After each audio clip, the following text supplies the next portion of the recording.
राव वीरेंद्र सिंह वापस जाने लगे कि मैं चला जाऊंगा, मैं चीफ मिनिस्टर बनूंगा। हालांकि देवीलाल ने तय बनना था, देवीलाल ने तब भी सेक्रीफाइस की कि मैं चीफ मिनिस्टर नहीं बनूंगा। क्यों हुआ था कि जेडी तपासे थे और देवीलाल जी बड़े गुस्से में गए हाँ हाँ, और उन्होंने उनकी ठुड्डी पकड़ दी ये थी। बात ठीक है, उसे पकड़ के उठा दिया था, छोटे कद का था। अच्छा, उठा दिया था ऐसा? हाँ, कहने लगे थे ना, ऐसे कहते वो सब एडीसी वगैरह खड़े रहे, साथ एमएलए थे जो उनके साथ। राजीव गांधी अगले दिन महम आ गए थे। फिर वीपी सिंह जी ने देवीलाल को बुला के कहा कि देवीलाल जी, मौलिकता नैतिकता मांग करती है, ये कुछ होने के बाद ओम प्रकाश जी को इस्तीफा देना है। चौधरी साहब और ओम प्रकाश जी और मेरे से छोटा तीनों जेल में थे। जब मैं जेल उन्हें मिलने जाया करता था मुलाकात के लिए, तो लोगों को उस वक्त ये लग रहा था कि इमरजेंसी हटेगी नहीं। बादल साहब और चौधरी साहब का हमारा, क्योंकि वो भी बड़े ज़िम्मेदार थे, इधर हमारे दादाजी बाबूजी बड़े ज़िम्मेदार थे, तो हमारा आपस में ब्याह शादियों में आना हमारा 100 साल से, दादाओं के वक्त से आपस में प्यार था। रणजीत चौटाला, ओपी चौटाला दोनों के बीच में खींचतान रहती है सीएम की कुर्सी को लेके। जी, अब कुछ इस तरह की वो बात कह उन्होंने रहे थे। कहा था कि भाई दोनों में बहुत झगड़े हैं, थे, झूठ नहीं है, मैं भी मानूंगा। और मुझे पहले दिन मनोहर लाल जी का फ़ोन आया, जब तक काउंटिंग नहीं हुई थी। पता था कि मैं बहुत बड़े वोटों से जीत रहा हूँ। बीजेपी ने मिनिस्टर बना दिया, उनका फैसला था। फिर एज मिनिस्टर मैं बीजेपी में मैंने बहुत अच्छा परफॉर्म करा। मेरा डिपार्टमेंट जो था वो 4000 करोड़ घाटे में था, वो प्रॉफिट में पहली बार है। 800 करोड़ प्रॉफिट में, यानी पीएसयू कभी भी प्रॉफिट में नहीं आता। अमित शाह जी का फ़ोन आया कि माननीय गृह मंत्री जी बात करेंगे। मेरे मोबाइल पे कॉल थी, मैं कहने लगा जी लाइन दे दें। मैं फिर चौटाला जी, वो चौटाला नहीं कहते, चौटाला जी कहते हैं। मनोहर लाल जी का फ़ोन आया, धर्मेंद्र प्रधान जी का भी फ़ोन आया। मैं कहने लगा जी मेरी मजबूरी है, हमारे परिवार की लड़ाई है यहाँ। अगर परिवार का वोट बैंक हमारा, मैं नहीं लड़ूंगा तो मेरा वोट बैंक चला जाएगा। अब ओपी चौटाला साहब चले गए तो अब निगाहें आप पे हैं कि आप कर सकते हैं परिवार को एक। कहते बंसीलाल हाथ जोड़ के रोने लग गया। कहता अरे तुम तीनों जाट खड़े हो। तीनों बार सरकार बनाने में मैं समझता हूँ इंद्रजीत का बहुत बड़ा रोल है। अहिरवाल का एक पक्ष वो हवा बड़ी थी, 7-8 एमएलए वहाँ से सारे बीजेपी के आए, दूसरा बना ही। तो अब आप सोच रहे कि आप अपनी पार्टी बनाएंगे, क्योंकि आपने शायद पद यात्रा भी की है कई जिलों। राम राम, नमस्कार। इस समय आप हरियाणा तक देख रहे हैं। मेरा नाम सोनिया सत्यानीता है। दोस्तों, ये जो पॉडकास्ट होने वाला है, ये पॉडकास्ट है हरियाणा की राजनीति के उन अध्यायों से जुड़ा हुआ, जिन अध्यायों को आप पढ़ते होंगे, जिनके बारे में आप सोचते होंगे, लेकिन आप खोजते होंगे कि इनके बारे में और जानने को मिले। ये आज हमें बताएंगे रणजीत चौटाला साहब। इस पॉडकास्ट में वो हमारे साथ हैं। बहुत धन्यवाद सर, बहुत शुक्रिया, आपने हमें समय दिया। बहुत बहुत शुक्रिया, बहुत आभार सर आपका। मैं शुरुआत करना चाहूँगी आपके बचपन से। मैं चाहूँगी कि आप अपने बचपन में लौटें, वो समय याद करें और हमें उस समय की राजनीति में लेकर जाएं सर। ठीक है मैडम, मेरा जन्म जो है 1945 का है। और देवीलाल एक ऐसे शख्सियत थे जिन्होंने अपनी राजनीति गांव में रह के करी है। या बादल साहब दूसरे आदमी थे जिनका उन्होंने अपने जीवन में शहर में नहीं शिफ्ट करा। वो एज डीपीएम भी, एज चीफ मिनिस्टर भी चौटाला गांव में ही आके रहते थे। तो गांव की प्रेस, हमारा गांव बहुत बड़ा गांव है। आज मेरे गांव के कोई 14,000 वोट हैं, बहुत बड़ा गांव है। और उस इलाके का मतलब हमारे 52,000 बीघे का, हमारा बीघा 5 कनाल का है। आपके उधर मेरे ख्याल में 1.5 कनाल का बीघा रहता है, हमारी 5 कनाल का बीघा है। तो चौटाला 52,000 बीघे का, मतलब इस इलाके का सबसे बड़ा जमींदारी का गांव था। जो देवीलाल पे उस वक़्त, मैं 47 की बात कर रहा हूँ, मेरे दादा के पास जो ऑन रिकॉर्ड, जो रेवेन्यू रिकॉर्ड में है, 1600 एकड़ ज़मीन उनके नाम थी।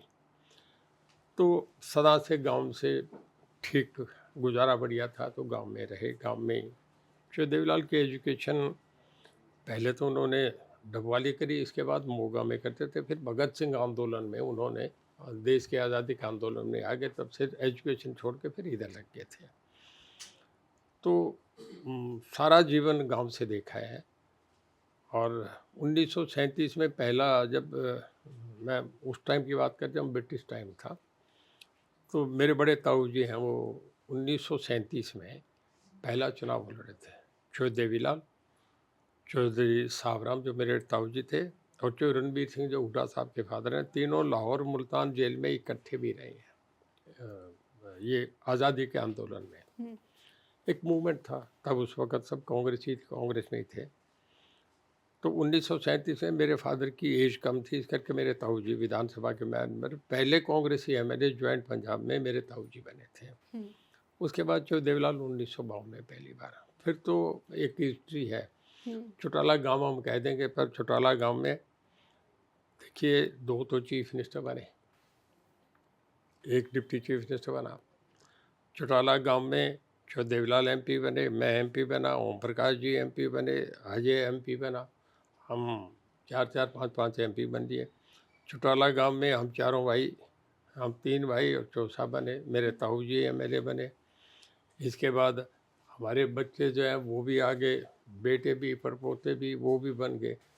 एक आपका मनीराम था, उसका बेटा दूसरा जो था सीताराम, वो दोनों चौटाला के हैं, वो एससी समाज से, वो दोनों भी एमएलए बने। एक ब्रजलाल गोदारा है, वो चौटाला केवी सिंह हमारी फैमिली में, वो भी एमएलए बने। मतलब चौटाला गांव में 16-17 तो एमएलए बन गए और 2-2 चीफ मिनिस्टर बन गए। चौटाला गांव का अपना बहुत बड़ा एक इतिहास रहा है। सर, आपका बचपन किस तरह का रहा? और आप भाई रहे, ओपी चौटाला साहब आपसे बड़े रहे, आप सबसे छोटे हैं? मैं नहीं, मेरे से छोटा जगदीश था, हम 4 भाई थे, जो ओम प्रकाश, फिर प्रताप सिंह जी, फिर मैं और छोटा जगदीश। जो देवीलाल के बाद सबसे पहले राजनीति में उन्होंने प्रताप सिंह जी को इंट्रोड्यूस करा।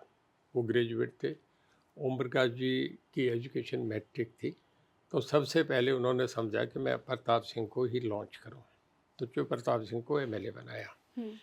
ओम प्रकाश जी, उनका थोड़ा सा स्वभाव, उनका प्रताप सिंह जी का कड़क था, लोगों से ठीक रिलेशन नहीं रखे, तो उन्होंने फिर बदल के ओम प्रकाश जी को बना दिया। फिर ओम प्रकाश जी को उन्हें बनाया, पहला इलेक्शन था उनका, तो वो चुनाव हार गए थे। ओपी चौटाला साहब? हाँ, और कहाँ से लड़ा था उन्होंने पहला चुनाव? 1968 की बात है। 1967 में प्रताप सिंह जी लड़े, फिर वो विधानसभा भंग हो गई थी, जो मैं आपसे बता रहा था ना, वो उनका भगवत दयाल की सरकार थी, राव वीरेंद्र सिंह बने, और तब कांग्रेस की सरकार बन गई, भगवत दयाल शर्मा बन गए थे। प्रोफेसर शेर सिंह भगवत दयाल शर्मा के सामने चुनाव हारे थे पहली बार झज्जर से, जो बेरी झज्जर जिसे कहते हैं। और जो देवीलाल कांग्रेस छोड़ के कांग्रेस के अध्यक्ष होते थे ज्वाइंट पंजाब में। प्रताप सिंह कैरों चीफ मिनिस्टर थे, जो देवीलाल इलेक्टेड प्रेसिडेंट थे। इन्होंने प्रबोध चंद्र जी, जो अश्विनी कुमार लॉ मिनिस्टर होते हैं, इनके फादर थे, स्पीकर हुआ करते थे, उन्हें चुनाव में हराया, और जो देवीलाल कांग्रेस के प्रेसिडेंट थे। इसके बाद कांग्रेस छोड़ के 62 में उन्होंने इंडिपेंडेंट चुनाव लड़ा, और उस वक्त जो देवीलाल के 26 एमएलए, उन दिनों में मास्टर तारा सिंह बहुत बड़े अकाली दल के नेता थे, उनका बड़ा दबदबा होता था, मेन अपोजिशन ही कांग्रेस के सामने अकाली दल था। मास्टर तारा सिंह के 18 एमएलए बन गए थे, जो देवीलाल ने कांग्रेस छोड़ दी और अपनी पार्टी बनाई, 26 एमएलए बने। और उसमें recognise leader of the opposition जो देवीलाल थे। बादल साहब तो उस हाउस के मेंबर नहीं थे, बादल साहब तो उसके बाद अगले हाउस में आए हैं, 62 में नहीं थे। तो जो देवीलाल, तो आप ये समझिए कि अपने बहुत यंग जीवन से ही leader of the opposition, Punjab, Haryana, Himachal में, ज्वाइंट पंजाब में। तो उन्होंने फिर जब हरियाणा बना, तो उस वक्त जो देवीलाल लीड कर रहे थे हरियाणा बनाने को। और हरियाणा बनने से पहले हमारी जो राजधानी थी वो थी शिमला थी, वहीं पे ही अपने विधानसभा सेशन हुआ करते थे। शिमला होने के बाद जब पंजाब जब पार्टीशन हो गया 1947 में, तो फिर पंजाब, हरियाणा, हिमाचल की राजधानी होगी शिमला। और 1954 में चंडीगढ़ बना, चंडीगढ़ का फाउंडेशन रखा गया। चंडीगढ़ सरदार बलदेव सिंह होते थे, डिफेंस मिनिस्टर, उनकी ज़मीन थी सारी। उन्होंने, चलो क्या हुआ मुझे ये जानकारी नहीं, पर उन्होंने बहुत बड़ा, उनका ये इलाका था, सारा ज़मीन उनको दिया, यहाँ चंडीगढ़ बना। 1954 में इसकी फाउंडेशन रखी। तो उस वक़्त जब सर्दी बहुत होती थी, सड़क जब तंग थी, इतना बड़ा हाईवे नहीं बना हुआ था शिमला का, तो ज़्यादा ठंड करके फिर होम साइंस कॉलेज का जो असेंबली हॉल था, उसमें जब सर्दियों में असेंबली हमारी यहाँ हुआ करती थी। जो गवर्नर हाउस ऑफ हरियाणा है, तब तो एक ही पंजाब था, तो गवर्नर हाउस पंजाब का तो पहले वाला ही था। और ये जो गवर्नर हाउस है, इसमें चीफ मिनिस्टर रहते थे भीमसेन सच्चर, गोपीचंद भार्गव रहते थे, जो अभी सीएम हाउस है, जो हरियाणा सीएम हाउस है, इसमें एज फाइनेंस मिनिस्टर। इससे अगली कोठी है जिसमें कृष्ण पवार रहते हैं, उसमें सरदार प्रताप सिंह कैरों रहते थे। और जो हरियाणा पंजाब सीएम हाउस है, उसमें जो Ranbir Singh irrigation power minister होते थे, वो रहते थे। चौधरी तो रणबीर सिंह भूपेंद्र हुड्डा जी के पिताजी। पिताजी थे। हम्म। तो तब इरिगेशन डिपार्टमेंट से थे ज्वाइंट पंजाब में, और चौ Devilal leader of the opposition थे। हम्म। तो चौ देवीलाल के ही संघर्ष से सारा हरियाणा बना था। उस वक्त मौलवी अब्दुल कुनी डार, चौ देवीलाल सारे एमएलए लिख के आए थे। फिर एक दास कमीशन बन गया था। हम्म। चौ साहब ने कैरों पे इल्ज़ाम लगाया कि भाई बहुत करप्शन है ये वो। तो प्रेसिडेंट संजीवा रेड्डी होते थे, उन्हें एक मेमोरेंडम दिया था जिसमें 64 एमएलएज के सिग्नेचर थे, 6 एमपी के सिग्नेचर थे। और चौ देवीलाल मेन उसके चीफ, जो जॉइंट फ्रंट होता था उसके चौ देवीलाल चेयरमैन होते थे। और उसके गुरनाम सिंह अकाली दल के लीडर होते थे, वो भी उसमें थे। वीर जगदत्त शर्मा भी थे। तो एक मेमोरेंडम दिया था उसमें 64 एमएलए का। उसमें फिर एक दास कमीशन बना, एसआर दास, सुधीर रंजन दास, सुप्रीम कोर्ट के रिटायर्ड जज थे। उसमें कैरों के खिलाफ स्ट्रक्चर पास हो गए, कैरों को रिजाइन करना पड़ा। कैरों ने जब रिजाइन कर दिया तो मैं आपसे बताता हूँ कितनी उन लोगों में स्पोर्ट्समैन स्पिरिट होती थी, कितने स्टेट्समैन होते थे, कि एक हफ्ते बाद चौ देवीलाल सुबह घूमते घूमते कैरों के घर चले गए। हालांकि उन्हें पता था कि मेरा जो डाउनफॉल का कारण है चौ देवीलाल है। तो जाके दरवाज़ा नॉक करा तो प्रताप सिंह कैरों ने खुद नहीं, तब सिक्योरिटी नहीं होती थी, दरवाज़ा खुला तो पंजाबी में कहने लगे कि रामकोर देख देवीलाल अपन देखण आया कि आप जीवदे आके मर गए। तो कहने लगे भाई 3 कप चाय लेके आ, फिर इकट्ठी बैठ के चाय पी। मतलब ऐसा भी राजनीति होती थी आपस में। अब तो कहीं चीफ मिनिस्टर पहले वाला जाता है, दूसरा उठे ना। सेरिमोनियल तो ये है कि वो चीफ मिनिस्टर वहाँ रहे, जब नया बन के आए उसे चेयर पे बिठाए, फिर उसको एस्कॉर्ट करके गाड़ी से, जैसे अमेरिका के ट्रंप को पीछे वो ओबामा छोड़ के आए थे, या ट्रंप उनको बाइडन को छोड़ के आए। सेरेमोनियल्स है, पर ये बातें अब नहीं निभाई जाती हैं। चौ देवीलाल के वक्त ये भी था। हरियाणा बनने की कहानी फिर कैसे शुरू होती है सर? ये संत फतेह सिंह पंजाब के लिए लड़े थे कि पंजाबी सूबा बने। कई बार मूवमेंट ये मास्टर तारा सिंह भी करते रहे, पर संत फतेह सिंह ने फास्ट कर दिया था तो बड़ा। फिर एक दिन चौ देवीलाल में कहने लगे संत जी ऐसे नहीं बनेगा पंजाब, हम ज्वाइंटली लड़ाई, हम हरियाणा की करें आप पंजाब की करो। तो ठीक है, दोनों में एक समझौता हुआ, दोनों ने आंदोलन शुरू करा। चौ देवीलाल जो हरियाणा की जो कोऑर्डिनेशन कमेटी थी, जो हरियाणा बनाने के लिए जो संघर्ष समिति बनी थी, उसके चेयरमैन थे। उधर संत फतेह सिंह थे। तब जाके हरियाणा, ये तो जितने हैं आज कांग्रेसी, ये सारे विरोध करते थे, सबके साइंड लेटर है कि हरियाणा नहीं बनना चाहिए। तो चौ देवीलाल के करके रूस हो के चौ देवीलाल ने अनाउंस करा था कि मैं, लोग ये समझते हैं कि मैं चीफ मिनिस्टर बनूंगा, तो मैं चीफ मिनिस्टर नहीं बनूंगा, मैं अगला चुनाव ही नहीं लड़ूंगा। 66 में पंजाब हरियाणा अलग हुए, 67 का पहला चुनाव था। तो 67 के चुनाव में उन्होंने प्रताप सिंह जी को चुनाव लड़ाया, खुद नहीं लड़े कि मैं चीफ मिनिस्टर का कैंडिडेट ना बनूँ। और 66 में जब दोनों अलग हुए तो उस वक्त एमएलए जो थे उसमें जो रणबीर सिंह और भगवत दयाल जी में इलेक्शन हुआ प्रेसिडेंट का।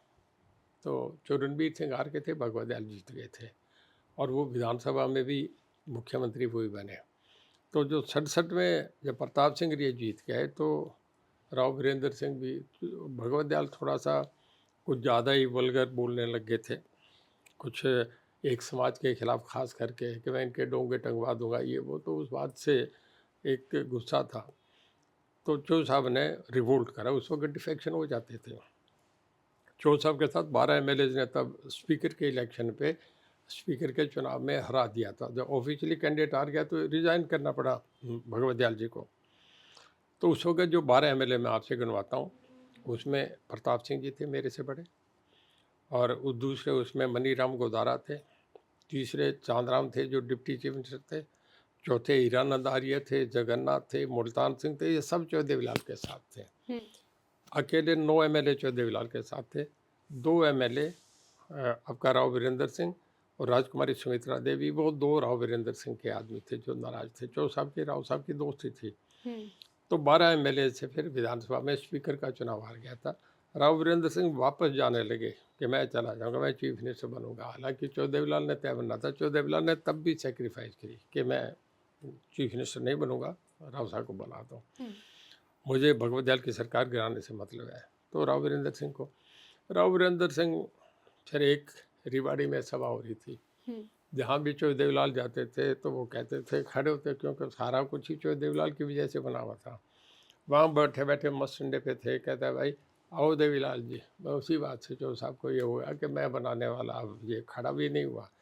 इसी बात पे चौधरी साहब ने फिर सरकार गिरा दी। तो उस वक़्त Chandram deputy chief minister, Maniram Godara, Jagannath, Hiranand Arya, ये सब मिनिस्टर होते थे। और पहले डिप्टी हाँ, सीएम सर चांदराम जी बने थे। चांदराम जी बने हाँ। थे। तो चौधरी साहब के साथ थे, वो रिजाइन कर हम्म, गए, उनकी सरकार गिर गई। तब आया राम गया राम था, तब एक गयालाल एमएलए थे, एक हीरानंद आर्य, ये पहले चौधरी साहब के साथ फिर चले गए सीएम के हाउस में, फिर सीएम हाउस से 1 घंटे बाद फिर चौधरी देवीलाल के साथ। तो मीडिया ने कहा आया राम गया राम, वो आया राम गया राम, आया राम और गया राम। तो ये तब शुरू हुआ था, ये 67 में पहली बार हुआ। उसके बाद 68 में चुनाव हुआ, वो भंग हो गई थी। तो उसमें फिर चौधरी साहब नहीं लड़े, ओम प्रकाश जी को टिकट दे दिया था। वो चुनाव हार गए थे, कांग्रेस से लड़े थे। फिर बाई इलेक्शन हुआ, पिटीशन फाइल कर, तो 1970 में फिर बाई इलेक्शन हुआ जिसमें ओम प्रकाश जी एमएलए बन के गए थे। तो चौटाला गांव से ही बने थे। नहीं, तब हल्का जो था इलाहाबाद था। इलाहाबाद रानिया मिल के एक हल्का था, यहाँ से एमएलए बने थे। बस उसके बाद तो फिर लंबी इनिंग्स है। फिर चौधरी देवीलाल 77 में चीफ मिनिस्टर बने, 82 में बने, और 82 में बन गए थे, मेजोरिटी गवर्नर ने बुला लिया था। फिर वो एक हिस्ट्री आपने के तपासे को गला पकड़ के उसे उठा दिया था कि तुझे कितना और चाहिए। तो मेजोरिटी इनके पास थी, भजनलाल को चीफ। फिर 87 में फिर चौधरी देवीलाल ने चीफ करा। मतलब तो चौधरी देवीलाल सर क्या का 82 में ऐसा सच में हुआ था कि जेडी तपासे थे और देवीलाल जी बड़े गुस्से में गए हाँ हाँ, और ये उनकी बात ठुड्डी पकड़ दी ये थी? बात ठीक है, उसे पकड़ के उठा दिया था, छोटे कद का था। अच्छा, उठा दिया था ऐसा? हाँ, कहने लगे थे ना, ऐसे कहते वो सब एडीसी वगैरह खड़े रहे, 7 एमएलए थे जो उनके साथ, 40-46 एमएलए थे। तो इन्हें गवर्नर ने बुला रखा था, पहले दिन बजा के भजनलाल को चीफ मिनिस्टर बना दिया। तो उन्होंने जाके कहा कि कैसे करा, जब तुमने मुझे इनवाइट कर रखा है, लेटर मेरे पास है, ये तुमने ऐसे कैसे करा, तुम कॉन्स्टिट्यूशनल हेड हो, ये थोड़ा ये करके उठा दिया था उसको।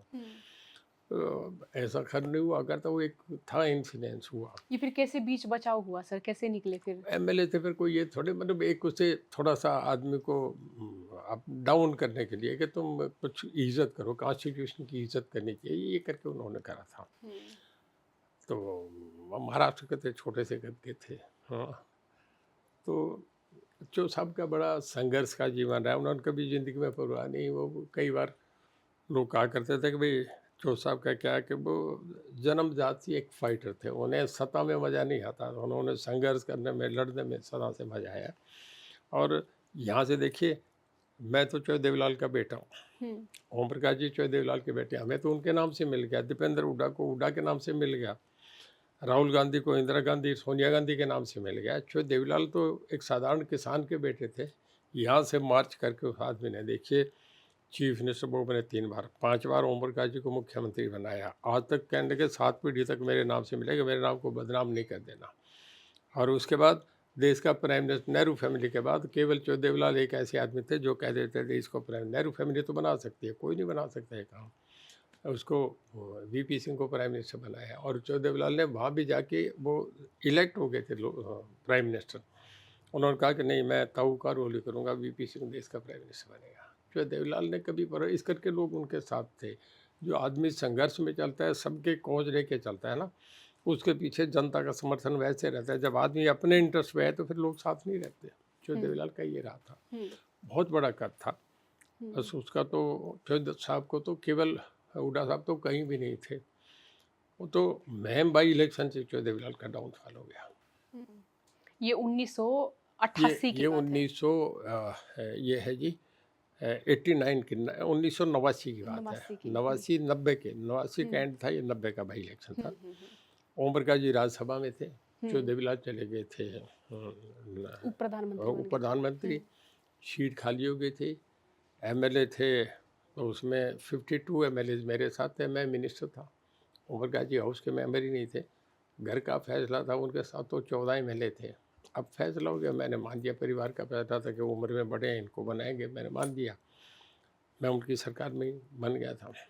अब उसके बाद उन्होंने, जो महम बाई इलेक्शन हुआ, उसमें बहुत कुछ ऐसा हो गया था कि अरुण नेहरू, आरिफ मोहम्मद, अजीत सिंह ने उस महम कांड पे इस्तीफे दे दिए।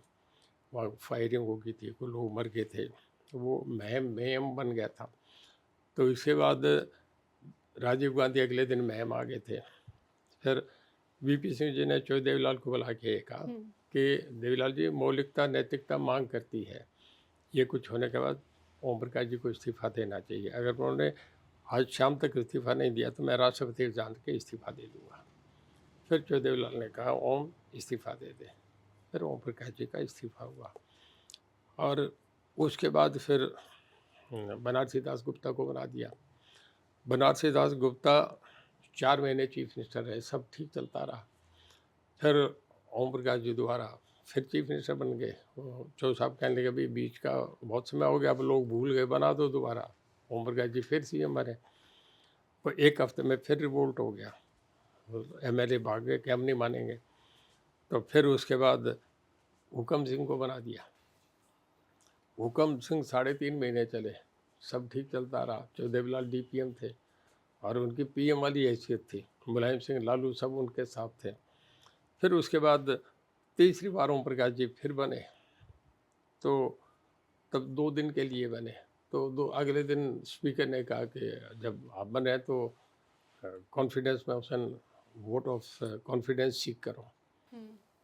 तो उस पर मेजोरिटी एमएलए सब, ये धर्मवीर वगैरह सब भाग गए थे। तो एमएलए जी नहीं रहते। फिर ओम प्रकाश जी ने गवर्नर हाउस से आके इस्तीफा दे दिया। उसके बाद इलेक्शन हुआ, जो 91 लोकसभा का भंग हो गई थी, क्योंकि 89 में बीपी सिंह देवीलाल में झगड़ा हो गया। तो चौ साहब को इसी ओम प्रकाश जी की बात पे देवीलाल को डिसमिस करा बीपी सिंह ने। जब डिसमिस करा तो देवीलाल ने उनकी सरकार करा दी, चंद्रशेखर जी को प्रधानमंत्री बना दिया। एक राहुल गांधी के घर राजीव गांधी और देवीलाल की मुलाकात हुई थी रात को, जिसे मैं देवीलाल को लेके गया अपनी गाड़ी में। मैं ड्राइव कर रहा था, उधर राजीव गांधी खुद ड्राइव कर रहे थे। अश्विनी की जो पंजाब केसरी का मालिक है वो उनके साथ था। दिल्ली में एक जगह रात को इनकी किसी के घर में प्राइवेट हाउस में मुलाकात हुई। उसमें तय हुआ कि चंद्रशेखर की सरकार गिराई जाए, ना वीपी सिंह की सरकार गिराई जाए। फिर वीपी सिंह की सरकार गिरा के चंद्रशेखर बने। देवीलाल ने बनना था, तय ये हुआ था कि वो सपोर्ट करेंगे, पर चंद्रा स्वामी जी ये ओम प्रकाश जी चंद्रशेखर में इंटरेस्टेड थे। चंद्रशेखर बन गए और देवीलाल के लिए ये तय हुआ था राजीव गांधी से कि देवीलाल राष्ट्रपति बनेंगे और राजीव गांधी चुनाव के बाद देश के प्रधानमंत्री बनेंगे। और जब तक नया इलेक्शन आ गया, इतने 6 महीने देवीलाल रहेंगे। वो बाद में चंद्रा स्वामी, आर के दमन, कुछ लोग आए, वो बीच में बदल गया। फिर उसके बाद देवीलाल जब भी चुनाव लड़े, देवीलाल किलोई में जीते, हुड्डा साहब के अपने हल्के में, आसनगढ़ में जीते, बहादुरगढ़ में जीते, आपका बेरी में जीते, झज्जर में जीते, बादली में जीते, सालाबास में जीते। केवल रोहतक से आ रहे और महम से, जिस महम से 29,000 से आ रहे, इस महम कांड के बाद देवीलाल उसी चुनाव से 23,000 वोटों से हार गए। तो केवल 400 वोटों से चुनाव आ रहे हैं। फिर दूसरा बाई इलेक्शन हुआ तो ऐसा तरीका हो गया था कि महम में बहुत खिलाफत, रास्ते बंद कर दिए थे। देवीलाल वाया जुलाना सिरसा आए थे। एक बहुत रिवोल्ट वाला मामला हो गया था लोगों में। उस समय सब खिलाफत में थे चौधरी देवीलाल के। वो महम वाले मामले, महम में जो गोलियां चली गई ना, उससे वातावरण बहुत दूषित हो गया। महम के लोग कहने के कि देवीलाल को हमने बाई इलेक्शन में जिता के, पहले बाई इलेक्शन में जिताया, फिर देवीलाल को हमने मुख्यमंत्री बनाया। 89 में जब मुख्यमंत्री दोबारा 87 में बने तो महम से ही बने थे। और रोहतक से लोकसभा जीते थे 2 लाख वोटों से। बोले जी देवीलाल को हम रोहतक से हम डीपीएम बनाए, हम उसे चीफ मिनिस्टर बनाए, बाई इलेक्शन में हम जिता के ले जाएं। और वो देवीलाल हम पे गोलियाँ चलाए। तो दरअसल उस वक्त महम कांड गलत हुआ था। उसका डाउनफॉल ये हुआ कि देवीलाल को डिसमिस होना पड़ा। फिर लालू मुलायम से एक समझौता हो गया कि हम मंडल कमीशन दे देंगे। तो उन्हें यादव को बैकवर्ड में लाना था, तो मंडल कमीशन उन्हें दे के मुलायम सिंह लालू दोनों रातों रात साहब से टूट के बीपी सिंह के साथ हो गए। नहीं तो देवीलाल के बनाए हुए थे। और फिर 91 में हुड्डा साहब जो है जीत जाते हैं सांसद से। इतना महम कांड का इतना गुस्सा था कि देवीलाल को गिराए, असेंबली में भी गिराए, रोहतक में भी देवीलाल को लोकसभा से 3 बार हुड्डा से बराबर हारे। देवीलाल को लोग भगवान मानते, आज भी देवीलाल के नाम के जल से। और ऐसा हुआ कि 1991 में बताते हैं कि जब वोटिंग हुई तो काफी गहमागहमी छिड़ गई थी रोहतक में। हाँ, बहुत नाराज़गी थी जी, बहुत नाराज़गी थी। नहीं वो मतलब हिंसा एक भी हो ऐसा सकती थी। वो कई लोग ऐसा बोलते हैं कि जैसे देवीलाल जी हराए गए। इमरजेंसी के खिलाफ एकदम लोग हुए थे, ऐसे महम कांड का बहुत उल्टा असर हुआ था। ये महम कांड क्या ज़िद थी इस तरह की कि ओपी चौटाला साहब जीतने चाहिए या वो ही सीएम होने देखिए, चाहिए? मेरा अपना मानना है कि ओम हुँ, प्रकाश जी चुनाव जीत रहे थे। उन्हें ये महम कांड। गलतफ़हमी थी कि कहीं हार ना जाए, तो ये करके वो कर लिया। सत्ता में थे, चीफ मिनिस्टर थे, क्योंकि कई कारण है कि उन्हें 6 महीने के अंदर विधानसभा का मेंबर हुँ, बनना था, तो बाई इलेक्शन था। फिर वो मुहिम 3 बार हुआ, ब इलेक्शन डेफर होते गए। फिर उन्होंने यहाँ एक एमएलए से इस्तीफ़ा दिला के, इलाहाबाद में विद्या बेनीवाल थी, उसे इस्तीफ़ा दिला के यहाँ से बाई इलेक्शन में, क्योंकि वो कवर अप करना पड़ता है 6 महीने में, फिर एमएलए बन के गए। हुँ, मैम के लोगों ने तब भी इलेक्शन नहीं होने दिया। हुँ, बहुत ज़्यादा गुस्सा था, हुँ, और इसी से फिर हुड्डा साहब 3 बार बने। तो ऊपर कांग्रेस में ये है, वो कहने कि भई मैं चौदेवलाल को हराने के नाम से वो चीफ मिनिस्टर बन गया। चौदेवलाल इतनी बड़ी शख्सियत थी। हुँ। और यहीं से चौधरी देवीलाल का डाउनफॉल हुआ, हुड्डा साहब की राजनीति का उदय राजनीति होता का है। शुरू हुआ, और चौदेवलाल का मैं आपको बताऊँ, जब मैं आपको वो दिल्ली की रैली दिखा रहा था, हुँ, बोट क्लब में इतनी बड़ी रैली थी कि वो रैली, उसमें बादल साहब और चौदेवलाल दोनों किसानों के प्रतीक है। जब ये रैली है तो एक मैसेज गया कि नॉर्दर्न इंडिया का सबसे टावरिंग पर्सनैलिटी चौदेवीलाल है। चौदेवलाल, क्योंकि इन्हीं की भीड़ थी चुनाव के बाद, 87 की विधानसभा के चुनाव के बाद, लोकसभा से पहले। हुँ, तो उसमें अगले 3 दिन में हुँ, वीपी सिंह, नहीं सॉरी, करुणानिधि, एनटीआर, हेगड़े के फ़ोन आ गए चौदेवलाल को हुँ, कि देवीलाल जी, हम भी कांग्रेस के खिलाफ, अगर इतना बड़ा सम्मेलन होता तो हमें क्यों नहीं बुलाते। हुँ, तो चौदेवलाल रातों रात देश के सबसे बड़े नेता बन गए। फिर एनटीआर, हेगड़े और आपका ये क्या नाम, रामाकृष्ण हेगड़े, एनटीआर और करुणानिधि भी चौदेवलाल की सभाओं में आके दिल्ली में बैठते थे, हुँ, और चौदेवलाल नॉर्दर्न इंडिया का सबसे बड़े नेता बन गए थे। उस समय बाबा महेंद्र टिकैत भी उनके साथ थे। हाँ, ये तब बहुत बड़ा, टिकैत भी उनके साथ थे। तब वो सभा होती थी, उसमें वाजपेयी जी, चंद्रशेखर जी और हुँ, एडवाणी जी सब उस सभा में आके बैठते थे। हुँ। और आप पहला चुनाव कब लड़ते हैं? मैं लड़ा हूँ जी 87 में। 87 जैसे में। प्रताप सिंह जी को टिकट काट के उन्हें दे दिया, ओम प्रकाश जी को, फिर ओम प्रकाश जी का ये महम कांड के बाद फिर 87 में मुझे टिकट दे दिया कि हुँ, नहीं, रणजीत सिंह को आगे लाऊंगा। हुँ, फिर मुझे लड़ाया। हुँ, उसके बाद फिर ओम प्रकाश जी को मुख्यमंत्री बना दिया, ये महम कांड हो गया। मैं कांग्रेस में चला गया था। हुँ, तो फिर मैं ओम प्रकाश जी के सामने चुनाव लड़ा, वो कांग्रेस से थे। वो हुँ, नहीं, मैं कांग्रेस से लड़ा था, वो चीफ मिनिस्टर होते थे। तो चीफ मिनिस्टर थे, स्वाभाविक था, मैं हार रहा था, मैं उनके सामने ये चुनाव हार गया। फिर एक बजला, एलनाबाद से दोनों फिर एलनाबाद से था ना सर ये नहीं, चुनाव? हम लड़े थे रोडी से। अच्छा। रोडी, मैं पहले रोडी से ही एमएलए था, फिर रोडी से ही वो इलेक्शन होगा। हुँ, और ये आपका एक बार भजनलाल जी के सामने बाई इलेक्शन है, तब कांग्रेस ने मुझे लड़ाया, तब मैं हार गया था। वो यूँ तो चुनाव तो ये गिने ही जाएंगे। हुँ, फिर इसके बाद ये पिछला चुनाव जो था 2019 में मैं जीता जी। हुँ। और जैसे आप पहले बता रहे थे कि चंडीगढ़ जब बना तो वो सारा वृतांत आपने अपनी आँखों से देखा। जी, ज़रा बताएँ सर वो क्या था? मैं मैडम 59 में चंडीगढ़ चला गया था। हुँ, मेरी एजुकेशन चंडीगढ़ हुई। चंडीगढ़ में गवर्नमेंट कॉलेज से ग्रेजुएशन करा। तो सारा चंडीगढ़ मैंने सामने बनते देखा था। जैसे मैंने आपसे बताया, तब एक किरण सिनेमा होता था। बाकी ये नीलम, आपका जगत, ये तो हमारे सामने बने हैं, उसके बाद आए हैं। और चंडीगढ़ बिल्कुल सुनसान, कहीं ये खाली एक ये लेक होती थी, जो अभी अच्छा उस समय। भटखल झील यही हुँ, थी। भटखल नहीं, इसको सुखना सुखना लेक, लेक, सुखना हाँ। लेक एक थी। और तब ये था कि ज़बरदस्ती सरकार प्लॉट्स दे रही थी एमएलएज़ को कि आप लें, किस्तें भर दें, प्लॉट लो। लोग लेने को तैयार नहीं थे कि पहाड़ हैं इधर, सब जगह पानी है, दलदल है, कुछ है हुँ, नहीं, चंडीगढ़ था ही नहीं, इतनी दूर कोई जाके लेना नहीं चाहता था। पंजाब के लोगों ने इन्वेस्टमेंट करी, उन्होंने बना लिया। चंडीगढ़ तो बहुत लंबा समय लगा इसे डेवलप होने में। जैसा मैं आपसे बता रहा था, ये हाउसेज इनके होते थे, ये रहते थे, तो ये होता था। हुँ। और हरियाणा वाले सहमत हो गए थे क्या जब बताया कि ये चंडीगढ़ जो है वो राजधानी रहेगी पंजाब की और हरियाणा की दोनों की संयुक्त राजधानी रहेगी, दोनों राज्यों की? दोनों राज्यों की संयुक्त राजधानी, क्योंकि इस मामले में पंजाब के लोगों ने ज़रा ज़्यादा सेंटर को इस्तेमाल कर लिया। हुँ, जब फैसला हुआ था, तब ये हुआ था कि चंडीगढ़ हरियाणा को, जो शाह कमीशन था, उसने चंडीगढ़ हरियाणा को अवार्ड कर दिया था। हुँ, खर्ड़ तहसील भी हरियाणा को मिल गई थी। हुँ, और उसके बाद फिर पंजाब वालों ने एजिटेशन करा कि नहीं, ये संत फतेह सिंह ने फिर कहा मैं वर्थ पे जाऊँगा। हुँ, तो फिर उन्होंने उस फैसले को रोक दिया कि चंडीगढ़ रहने दो, ये इसे यूटी बना दिया, और हरियाणा को खर्ड़ और चंडीगढ़ के बदले अबोर फाजिल्का के 106 गांव दे दिए हुँ, कि वो दे दो। उसके बाद उसके लिए कनेक्टिविटी दे, तो एक कंदूखेड़ा गांव था, वहाँ कैप्टन अमरिंदर सिंह भी गए, सब हरियाणा के मिनिस्टर भी तब गए। तो वहाँ जो था इन्होंने फिर वो लिंक नहीं बना, वो 106 गांव जो हिंदी भाषी थे वो उधर रह गए। तो ये मामला फिर चलता रहा, जैसे SYL का लटक गया, मामले फिर लटकते गए। हमको वो गांव मिले नहीं लेकिन। नहीं। हाँ, और फिर इमरजेंसी जब लगती है तब क्या वाकया होता है सर? तब कब इमरजेंसी जब लगती है, अब ओपी एमरजेंसी, चौटाला साहब जेल हाँ में चले मैं गए, आपसे ताऊ बताऊं, देवीलाल भी चले गए। एमरजेंसी लगी उस दिन मैं दिल्ली में था, और इमरजेंसी लगी तो उस दिन अगले दिन आया था कि जितने इंडियन एक्सप्रेस था उस पर पूरी काली ब्लैक लाइन लगी हुई थी, रात बीच में कांटा लगा हुआ था। अच्छा। ब्लैक में, black day of Indian history, Indian democracy. मेरे फादर को रात को अरेस्ट कर दिया था, बड़े बड़े नेता सब रोहतक की जेल में ले आए थे, कईयों को किसी JP को कई गेस्ट हाउस में लेके गए थे। फिर ये सब लोग 19 महीने जेलों में रहे।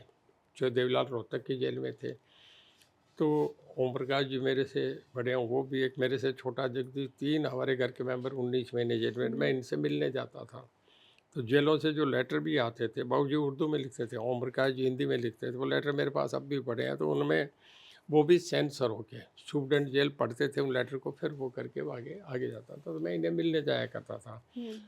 वो इमरजेंसी का ऐसा टाइम था कि आप ये देखें कि कोई सोच ही नहीं था। लोग कहते थे कि अब तो ऐसा हो गया कि नेता ही बाहर नहीं आएंगे, सब कुछ इन्हें अंदर ही ख़त्म कर देंगे। मतलब इस तरीके का हर एक को जिसको चाहे उठा लिया, पुलिस जो चाहे कर सकती, पीपली कांड हुआ, बहुत कुछ इस तरीके की घटनाएं हुई।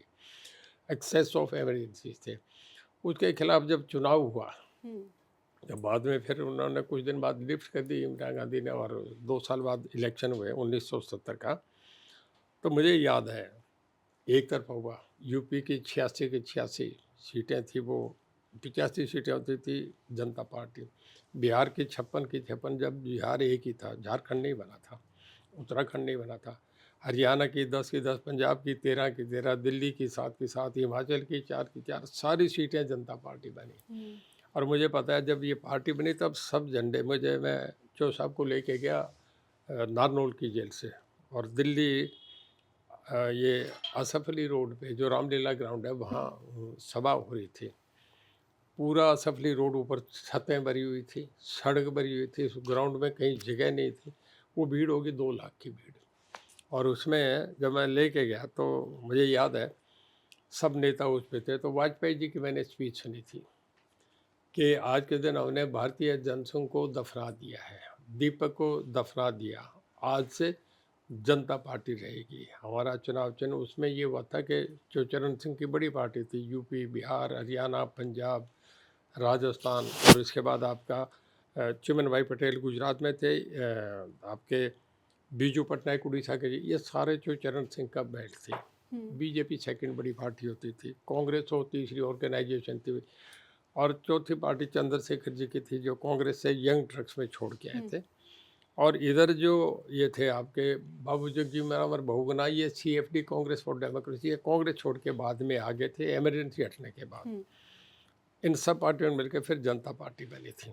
तो उस सभा में वाजपेयी जी बोले थे, तो उन्हें, मुझे उनका शेर याद है कि सब लीडर्स को एड्रेस करके कहने लगे, बाद मुद्दत के मिले हैं ये आज़ादी के दीवाने, बाद मुद्दत के मिले हैं ये आज़ादी के दीवाने। उन सब नेताओं पे हाथ घुमा के, ज़रा खुल के सांस तो ले लें इस खुली हवा में, न जाने कितने दिन और हैं आज़ादी के, ये खुद आ जाने। बड़ी तालियां बजी जब ये बोलने लगे आपके JP, जयप्रकाश नारायण साहब। तो उस वक़्त किसी पार्टी के वोट नहीं थे, केवल JP के नाम के वोट थे। JP लोगों में हर नारे जयप्रकाश जिंदाबाद, दूसरा नारा ही नहीं लगता था। जब वो बोलने गए तो माइक के जैसे तार लगती है ना, जो आवाज़ आती है, ऐसी पिन ड्रॉप साइलेंस मैंने कभी नहीं देखी। पूरी भीड़ में सब लोगों के सांस रुके हुए कि क्या बोलेंगे, मतलब यूँ लोग आगे गर्दन देख दे के, ये JP का ऐसा क्रेज था। मैं एक दिन करनाल में गया हुआ था, मेरी सिस्टर है वहाँ, तो JP ने लुधियाना जाना था। तो ये मैसेज आया कि वो शताब्दी से जा रहे हैं, ये 2 मिनट ट्रेन वहाँ रुकती है करनाल। तो करनाल हम स्टेशन पे गए। आप ये समझें कि करनाल स्टेशन पे 10,000 आदमी छतों पे, मतलब वो 1 मिनट रुके थे बाहर निकल के। तो ऐसा JP का मैंने क्रेज शायद कभी महात्मा गांधी का रहा होगा, ऐसा क्रेज नहीं देखा। और सर इमरजेंसी के दौरान आपकी बहन की भी शादी थी? जी, वो किस नहीं, तरह से बहन आप की नहीं, मैनेज हमारी करते? बेटी की शादी। जी। बहन तो मेरी पहले शादी हो गई थी, एक बहन है। चौधरी साहब और ओम प्रकाश जी और मेरे से छोटा तीनों जेल में थे। जब मैं जेल उन्हें मिलने जाया करता था मुलाकात के लिए, तो लोगों को उस वक्त ये लग रहा था कि इमरजेंसी हटेगी नहीं। लोग उल्टी सीधी कहते भाई ये नेता तो जेलों में मरेंगे, इंदिरा गांधी ने बारी नहीं आने देगी, मतलब इस तरीके की बातें चलती थी। तो मैं जब मिलने गया तो हमारी ओम प्रकाश जी की बड़ी बेटी है, जो हमारी बेटी है सुचित्रा, वो भी कुछ 70 के करीब हो गई। तो अजय इन सबसे बड़ी बहन भाइयों में वही सबसे बड़ी थी, मतलब हमारी नेक्स्ट जनरेशन में सबसे बड़ी बेटी वही थी। उसका रिश्ता दिया हुआ था। तो मुझे बाबूजी ओम प्रकाश जी दोनों कहने लगे, कहते भाई जी देखिए क्या ना, बेटी की शादी कर दे, हम आएंगे तो कर दे इनकी शादी, हमें तो पता नहीं जेल से कब छूटेंगे नहीं छूटेंगे, बच्चे का रिश्ता दिया हुआ जाने दो। तो फिर हमने बेटी की शादी करी। तब मेरे हाथ से उसके विदाई का सारा कुछ हमने ही किया था। तो बेटी की शादी भी मैं नहीं करी थी, ये वक्त थे। और जैसे बादल साहब को पगड़ी बदल भाई बोलते हैं, हाँ तो बादल, वो किस तरह की दोस्ती बादल थी सर? साहब हमारे पड़ोसी हैं। बादल गांव और छुटाला गांव दोनों गांव के नाम हैं। आपस में कोई 20 किलोमीटर का फासला है। तब तो एक ही पंजाब था, मतलब डबवाली के परली तरफ बादल गांव है, डबवाली से इधर छुटाला गांव है। तो जिले अलग थे, वो फिरोजपुर में थे, हम सिरसा में थे। जिले दो थे। अब रोहतक अलग हो गया, सोनीपत, तब एक ही जिला था। तो ये यूँ करके कभी सिरसा जिला होता था ज्वाइंट पंजाब में। तो बादल साहब और चौधरी साहब का हमारा, क्योंकि वो भी बड़े ज़मींदार थे, इधर हमारे दादाजी बाबूजी बड़े ज़मींदार थे, तो हमारा आपस में ब्याह शादियों में आना हमारा 100 साल से, दादाओं के वक़्त से आपस में प्यार था। फिर राजनीति करके चौधरी साहब का बड़ा कद था, लीडर ऑफ दी अपोजिशन थे। बादल साहब अकाली दल में होते थे, वो एक पार्टी के वहाँ लीडर गुरनाम सिंह थे, नज़दीक इलाके के थे, तो बड़ी दोस्ती थी। फिर प्यार हो गया, एक दूसरे के इलेक्शन में आते जाते थे। तो लोग कहते हैं पगड़ी बदल भाई कहते हैं, हमारे गांव में देहात के कल्चर में ऐसा कहते हैं। पर उनका सगे भाइयों से भी ज़्यादा प्यार था, एक दूसरे पे इतना भरोसा था कि जो बादल साहब कहते हैं चौदेवलाल मरानी कैबिनेट भी जब बनती थी तो एक दूसरे के यहाँ सिफारिश करवाते थे। चौदेवलाल कहते हैं वो तो मिनिस्टर बने ही बनेगा, और उधर बादल साहब का ये भरोसा होता था कि जिसको बादल साहब लेके ले जाएंगे उसे चौदेवलाल मिनिस्टर बना देंगे। हमारा आपस में इतना भरोसा विश्वास था, आज भी चल रहा है। और जैसे देवीलाल जी को आप बाबूजी कहते थे, नहीं संबोधन मतलब क्या रहता था नहीं, आपका? बाबूजी कहते फादर ही कहते थे, पिताजी कहते अच्छा, थे। पिताजी कहते थे। कहते हाँ, थे, और हाँ। पिताजी के तौर पे क्या वो सख्त थे?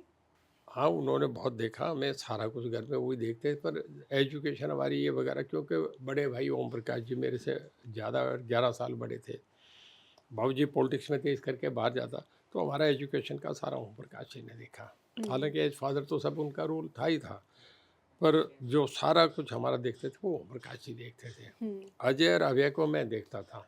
जब ओम प्रकाश जी 70 में ये आ गए, तो ये 68 में उलट गए थे चुनाव।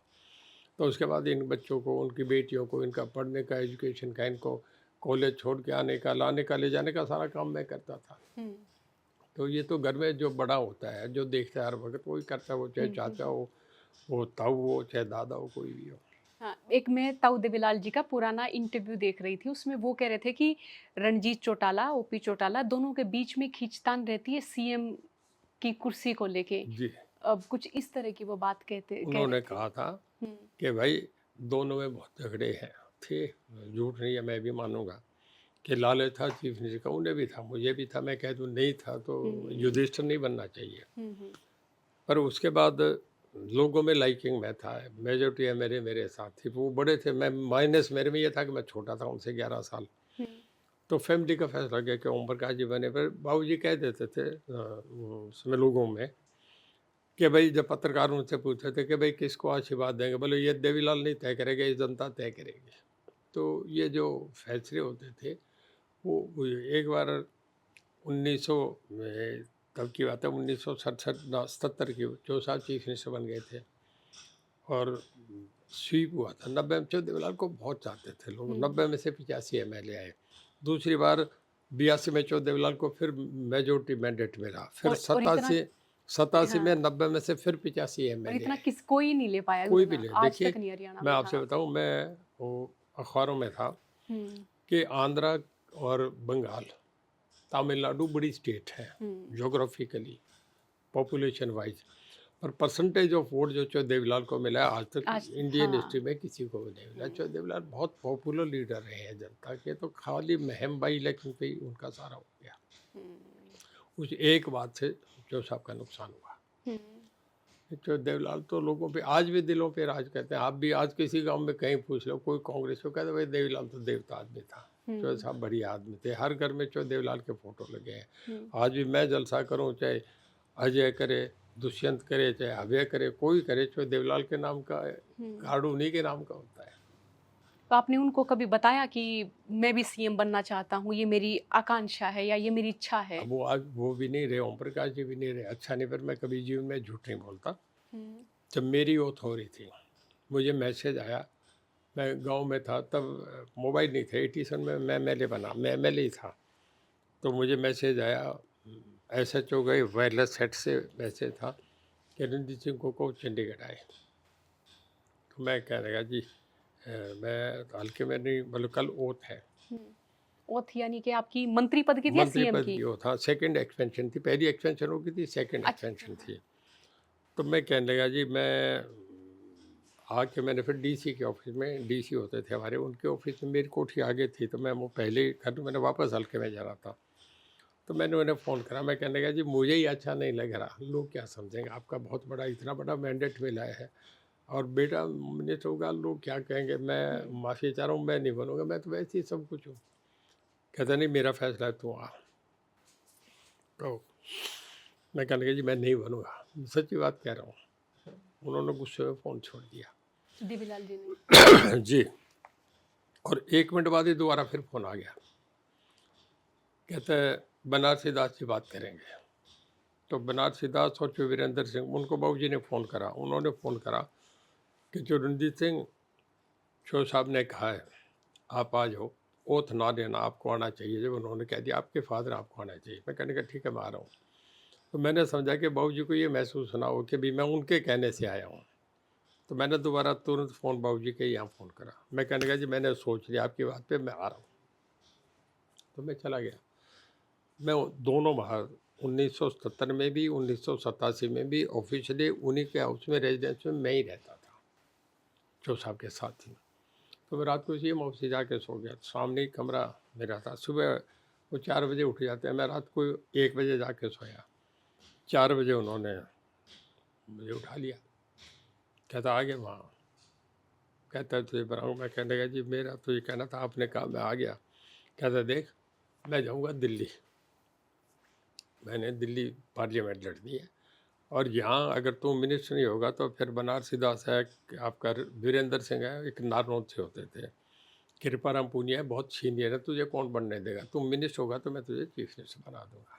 मैं कहने लगा जी ठीक है मैं बन जाता। ये सच्चाई की बात है, मैं परमात्मा मानता हूँ, कभी झूठ नहीं कहता। उनके मन में था, उन्होंने मुझे कहा, नहीं तो मैं बनने का मैंने सोचा ही नहीं था, मैं तो एमएलए बनने के भी नहीं सोच रहा था। तो अब जब आप उन स्मृतियों को देखते हैं तो एकदम उस फ्लैशबैक में ज़रूर आप जाते होंगे, बिल्कुल के सब याद आता होगा, आंखों के सामने सारी तस्वीरें। देखो मैं आपसे बताऊं, मैं अपनी ज़िंदगी से बड़ा संतुष्ट हूँ। हमें चौ देवलाल के हम बेटे हैं, हमें इसी बात में सब कुछ मिल रहा है। हमने सब देख लिया, वो प्राइम मिनिस्टर बन दिए, वो चीफ मिनिस्टर 3 बार बन दिए, मैं मिनिस्टर बन दिया, 6 कैबिनेट में रह दिया, एमपी रह दिया, लोगों में इज्जत है, ये सबसे बड़ी बात है। और आदमी को कभी ये नहीं, ठीक है मुझे ये ज़रूर रहा कि मैं चीफ मिनिस्टर बनूँ, पर उसके बाद उस बात को भूल गया। फिर आदमी को जीना चाहिए। मैं एक आपको एक इंस्टेंस कोट करता हूँ। 89 का जो देवलाल का दौर था बहुत बड़ा, और उस वक़्त मेनका गांधी हरियाणा बाउंड सीन होता था, सब जगह टिकट, जो देवलाल पार्लियामेंट्री बोर्ड के चेयरमैन थे, टिकट ये बांट रहे थे। मेनका गांधी अंदर से निकली, हम बहुत लोग मिनिस्टर्स वगैरह बैठे थे हरियाणा बाउंड में सीएम सूट में। मुझे कहने कि भाई साहब 1 मिनट आपसे बात करनी। मैं कहने का बताइए मैडम। कहता मुझे एक टिकट और चाहिए, मेरा टिकट तो हो गया, आप जो साहब से कहें मुझे एक टिकट और चाहिए, आप मांगेंगे। मैं बोले नहीं आप मांगो, आपको टिकट मैं मांगो, कोई बात जची नहीं, मुझे ही नहीं हजम हो रही। आप मेनका गांधी, आप इंदिरा जी की उनकी पुत्र वधू है, आप कितनी टिकट मांगे बाबूजी नहीं मना करेंगे, आप मांगो, मैं मेरा छोटा कदम है, बीच में नहीं आऊँगा। कहता नहीं नहीं आप मेरी मदद करेंगे। मैं नहीं कह सकती। मैं कहने का फिर मैं एक शर्त पे करता हूँ कि मैं भाऊजी से कहूँगा अगर मुझे आपको ले जाना पड़ा तो आप तब तक वेट करेंगे, मैं आपको लेके जाऊँगा। कहते ठीक है। मेनका गांधी बैठी गई, मैं गया तो हेगड़े एनटीआर अंदर थे। जैसे वो बाहर निकले मैं अंदर चला गया, बाकी लोगों को रोक दिया। मैं कहने लगा जी मेनका गांधी बाहर बैठी है, वो कहती है मुझे एक टिकट और चाहिए। कहते दे दे, उसे बोल कहाँ की चाहिए। मैं लेके आता हूँ ताकि वो ओबलाइज तो फील करे। कहते बुला, तो मैं लेके गया। वो क्या जी, वो कहने के बोलो बेटे कहाँ की चाहिए। कहता है जी मुझे एक मेरा वो साथी है उसके लिए टिकट चाहिए। कहता है ले लो, उसे वो टिकट दे दिया। क्या और चाहिए तो बता दो करने के लिए। वो आ तो कर पैरों घात लगा के आ गए। बाहर आ गया तो मैं कहने बहन जी 1 मिनट बात करेंगे, तो बैठिए। मैं कहने का मैंने वो वक्त देखा है जब चंडीगढ़ कामा माटो नगर इसे कहते हैं जो मोहाली बन गया, इसे यहाँ कांग्रेस का सम्मेलन हुआ था। उसमें ज्ञानी जैल सिंह ज़मीन पे बैठे हैं और इंदिरा गांधी प्राइम मिनिस्टर होती थी। उस वक्त संजय गांधी का बहुत बड़ा टाइम था, इमरजेंसी से पहले की बात है, ये 72 की है। और ज्ञानी जैल सिंह उसे मेनका गांधी को जूता पहना रहे हैं एज चीफ मिनिस्टर। वो बड़ा वायरल हुआ था उन दिनों, अखबारों में आया था। मीडिया तो होता नहीं था, ये टेलीविज़न वो नहीं थे तब, तो वो अखबारों में बड़ा आया था। तो मैं कहने लगा आपका ये था। एक मैं और किस्सा बताता हूँ। जब राहुल गांधी का जन्म हुआ तो एम्स में थी मेनका गांधी, तो भजनलाल जी गए, वो सोने के जूते और मोतियों की माला लेके गए। ये चीफ मिनिस्टर थे। इंदिरा जी कहने गए कि हाँ भजनलाल जी कहे जी मैं, हमारे एक रिवाज है कि मामा सोने के जूते माला लेके आते हैं, कुछ कपड़े वगैरह जैकेट जूकेट थी। कहने के भजनलाल जी मुझे आप अपना काम दिखाएं, क्या करा आपने हरियाणा में, ये सब ले जाओ। भजनलाल जी को बाहर भेज दिया। मैं कहने का मैंने ये वक्त देखा है, आपको टिकट। कहता है देखो मैं जिस दिन रात को निकली थी इस घर से, ये संजय गांधी नहीं रहे थे और सोनिया गांधी राजीव गांधी सब घर में वो था। मुझे तो एक कमरे में किनारे में बैठी होती थी, मैं तो मेरा बच्चा पाल रही थी, मुझे हर जगह प्रताड़ित किया जा रहा था। तो रात को 12 बजे मैं अटैची लेके निकली, मेरे फादर को फ़ोन करा, बाहर गाड़ी लेके आए कि मैं पैदल चल के बाहर, नौकर भी वहाँ तक नहीं गया गेट तक। तो उस दिन बच्चे को लेके निकली। उसके बाद कहते हैं मैं ये मन में रखती हूँ कि मैं भूल गई कि मैं इंदिरा गांधी की पुत्र बदी हूँ। मैं भूल गई कि मैं, वो कोठी का नंबर है 3 मूर्ति मार्ग शायद, 1 नंबर 3 मूर्ति मार्ग है, 1 नंबर 3 मूर्ति मार्ग है, कि मैं इस कोठी को भी भूल गई। और मैं देख रहा हूँ मैंने मेरे बेटे के लिए जीना है, मैं भूल गई मैं क्या थी। तो मैं तो कंप्रोमाइज़ करके ऐसे रहा, नहीं तो मैं सो नहीं सकती। तो आदमी को जो है ना, जैसी सिचुएशन हो उसके हिसाब से कंप्रोमाइज़ करके ज़िंदा रहना चाहिए। कोई तरीका नहीं कि वो बनता।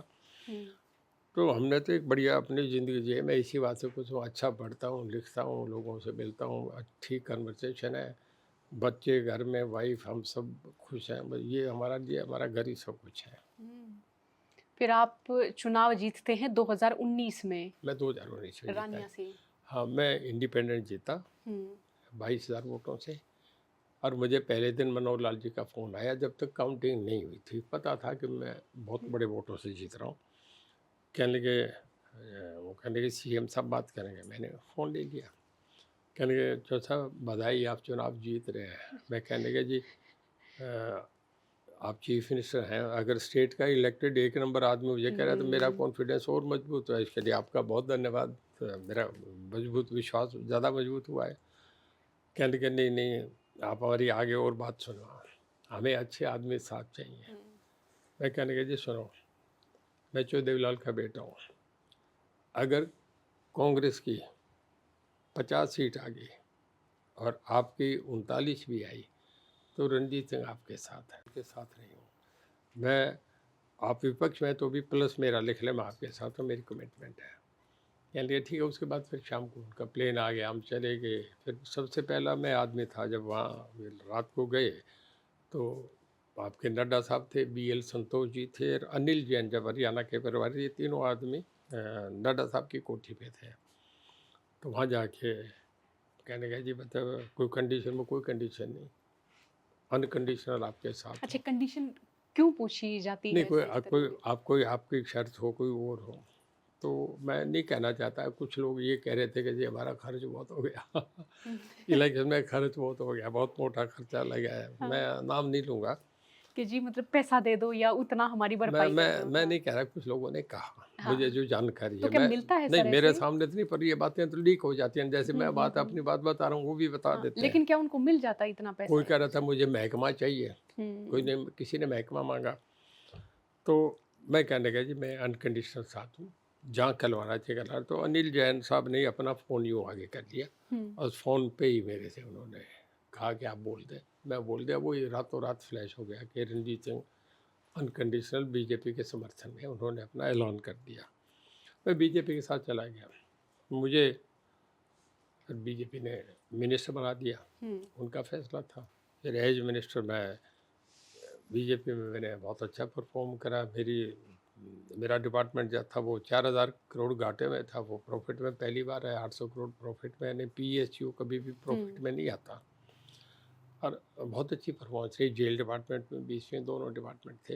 हुँ। लोकसभा में मुझे टिकट भी दिया गया, मुझे आधा घंटा पहले फ़ोन आया कि आप पटका पहन लो, आपको बीजेपी का और तो टिकट कुलदीप लोकसभा बिश्नोई तो बड़े नाराज़ हुए। हैं। कुलदीप बिश्नोई माने बैठे थे कि उनको टिकट मिलेगा ये। हाँ चलो, अब वो कौन माने बैठा, वो उनके सोचने की बात है, मैं तो उनका दिमाग नहीं हो सकता।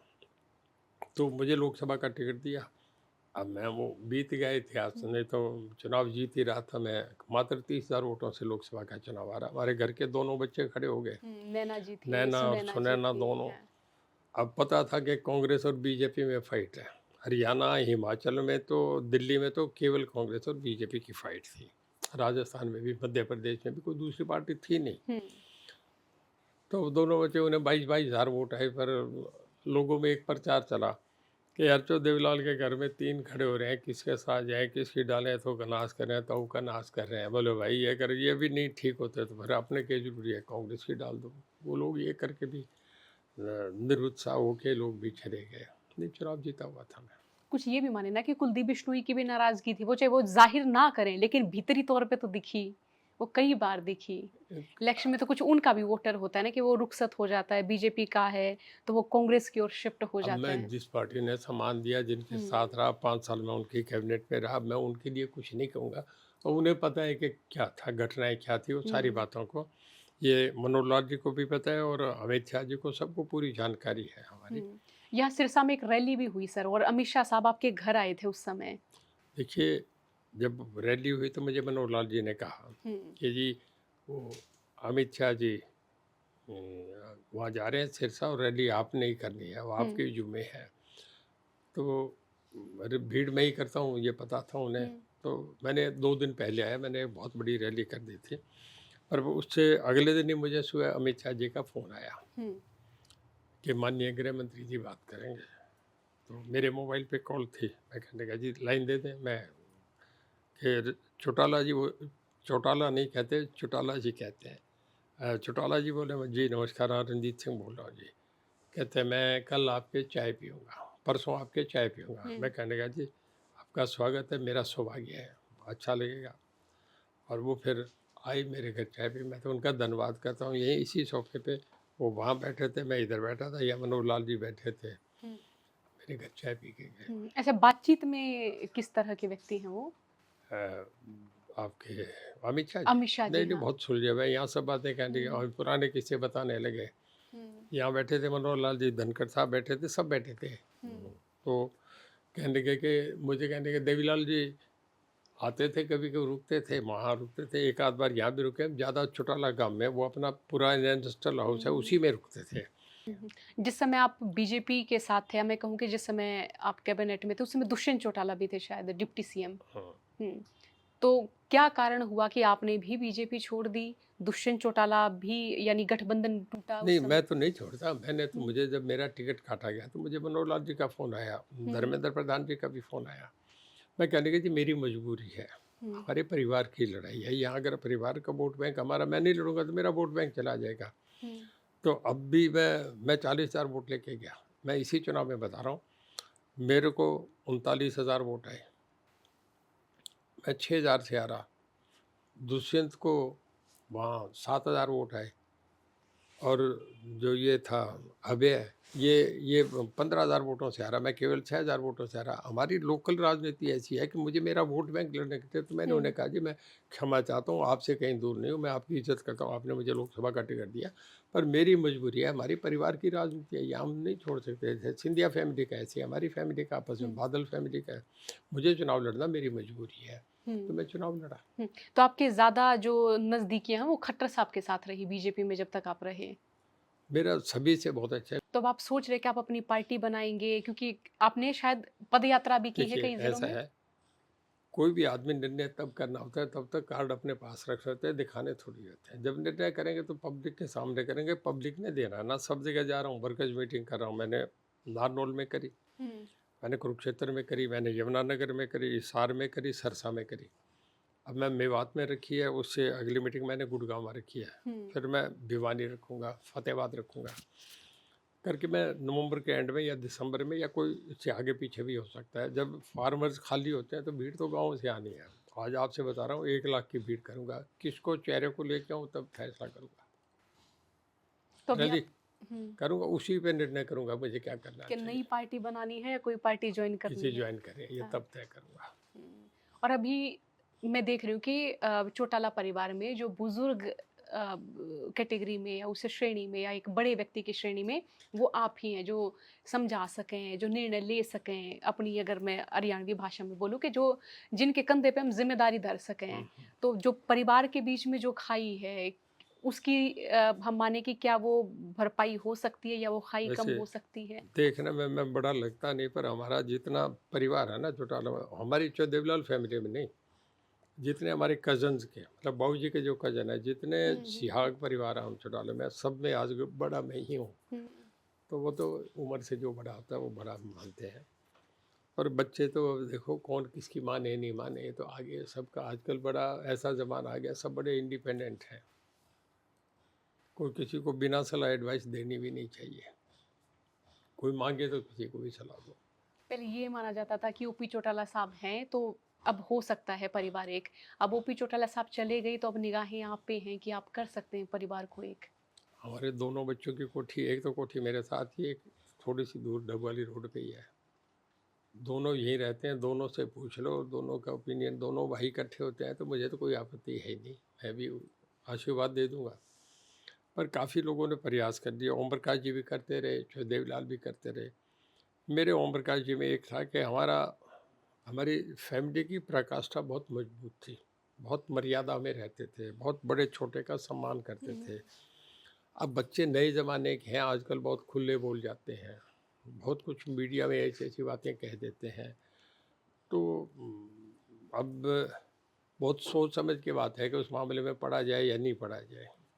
मेरी तो कोशिश थी, चौ देवलाल की भी, चौ साहब ने एक बार मेरा और ओम प्रकाश जी का समझौता कराने का फैसला करा, मुझे कह दिया। अब आज ओम प्रकाश जी नहीं रहे हैं, बाबू जी भी नहीं रहे, बादल साहब भी नहीं रहे, पर सुखबीर बादल को इस बात की जानकारी है। मुझे कहा कि कल सुबह बादल साहब की कोठी पे जाना है, तब बादल साहब चीफ मिनिस्टर नहीं थे, 9 सेक्टर में इनकी कोठी थी। मैं कहने लगा जी चला जाऊँगा कि बादल साहब तुझे और ओम प्रकाश को बिठा के करेंगे। मुझे बादल साहब का फ़ोन आया कि चो साहब सुबह नाश्ते पे आना है। वो ठीक है। मैं चो साहब की कैबिनेट में मिनिस्टर था, ओम प्रकाश जी राज्यसभा के मेंबर थे। मैं चला गया, वो कई लोग और बैठे थे जत्थेदार उनके पास, तो मुझे एक छोटा ड्राइंग रूम अंदर, उसमें बादल साहब लेके, आप बैठो चौटाला साहब आने वाले हैं, लेके आओ, मुझे कोई बात नहीं। मैं बैठ गया, ओम प्रकाश जी आए, बादल साहब लेके दरवाज़ा खोला तो मैं सामने बैठा, मैं छोटा था, खड़ा हो गया। कहने लगे ओम प्रकाश जी, बादल साहब से कहने के, बोले अच्छा इस बात के लिए मुझे बुलाया है, और कह के घूम गए वापस जाने के लिए। बादल साहब पीछे पीछे, चौटाला साहब रुको, नाश्ता लो, रुको रुको तो सही, गल तो सुनो।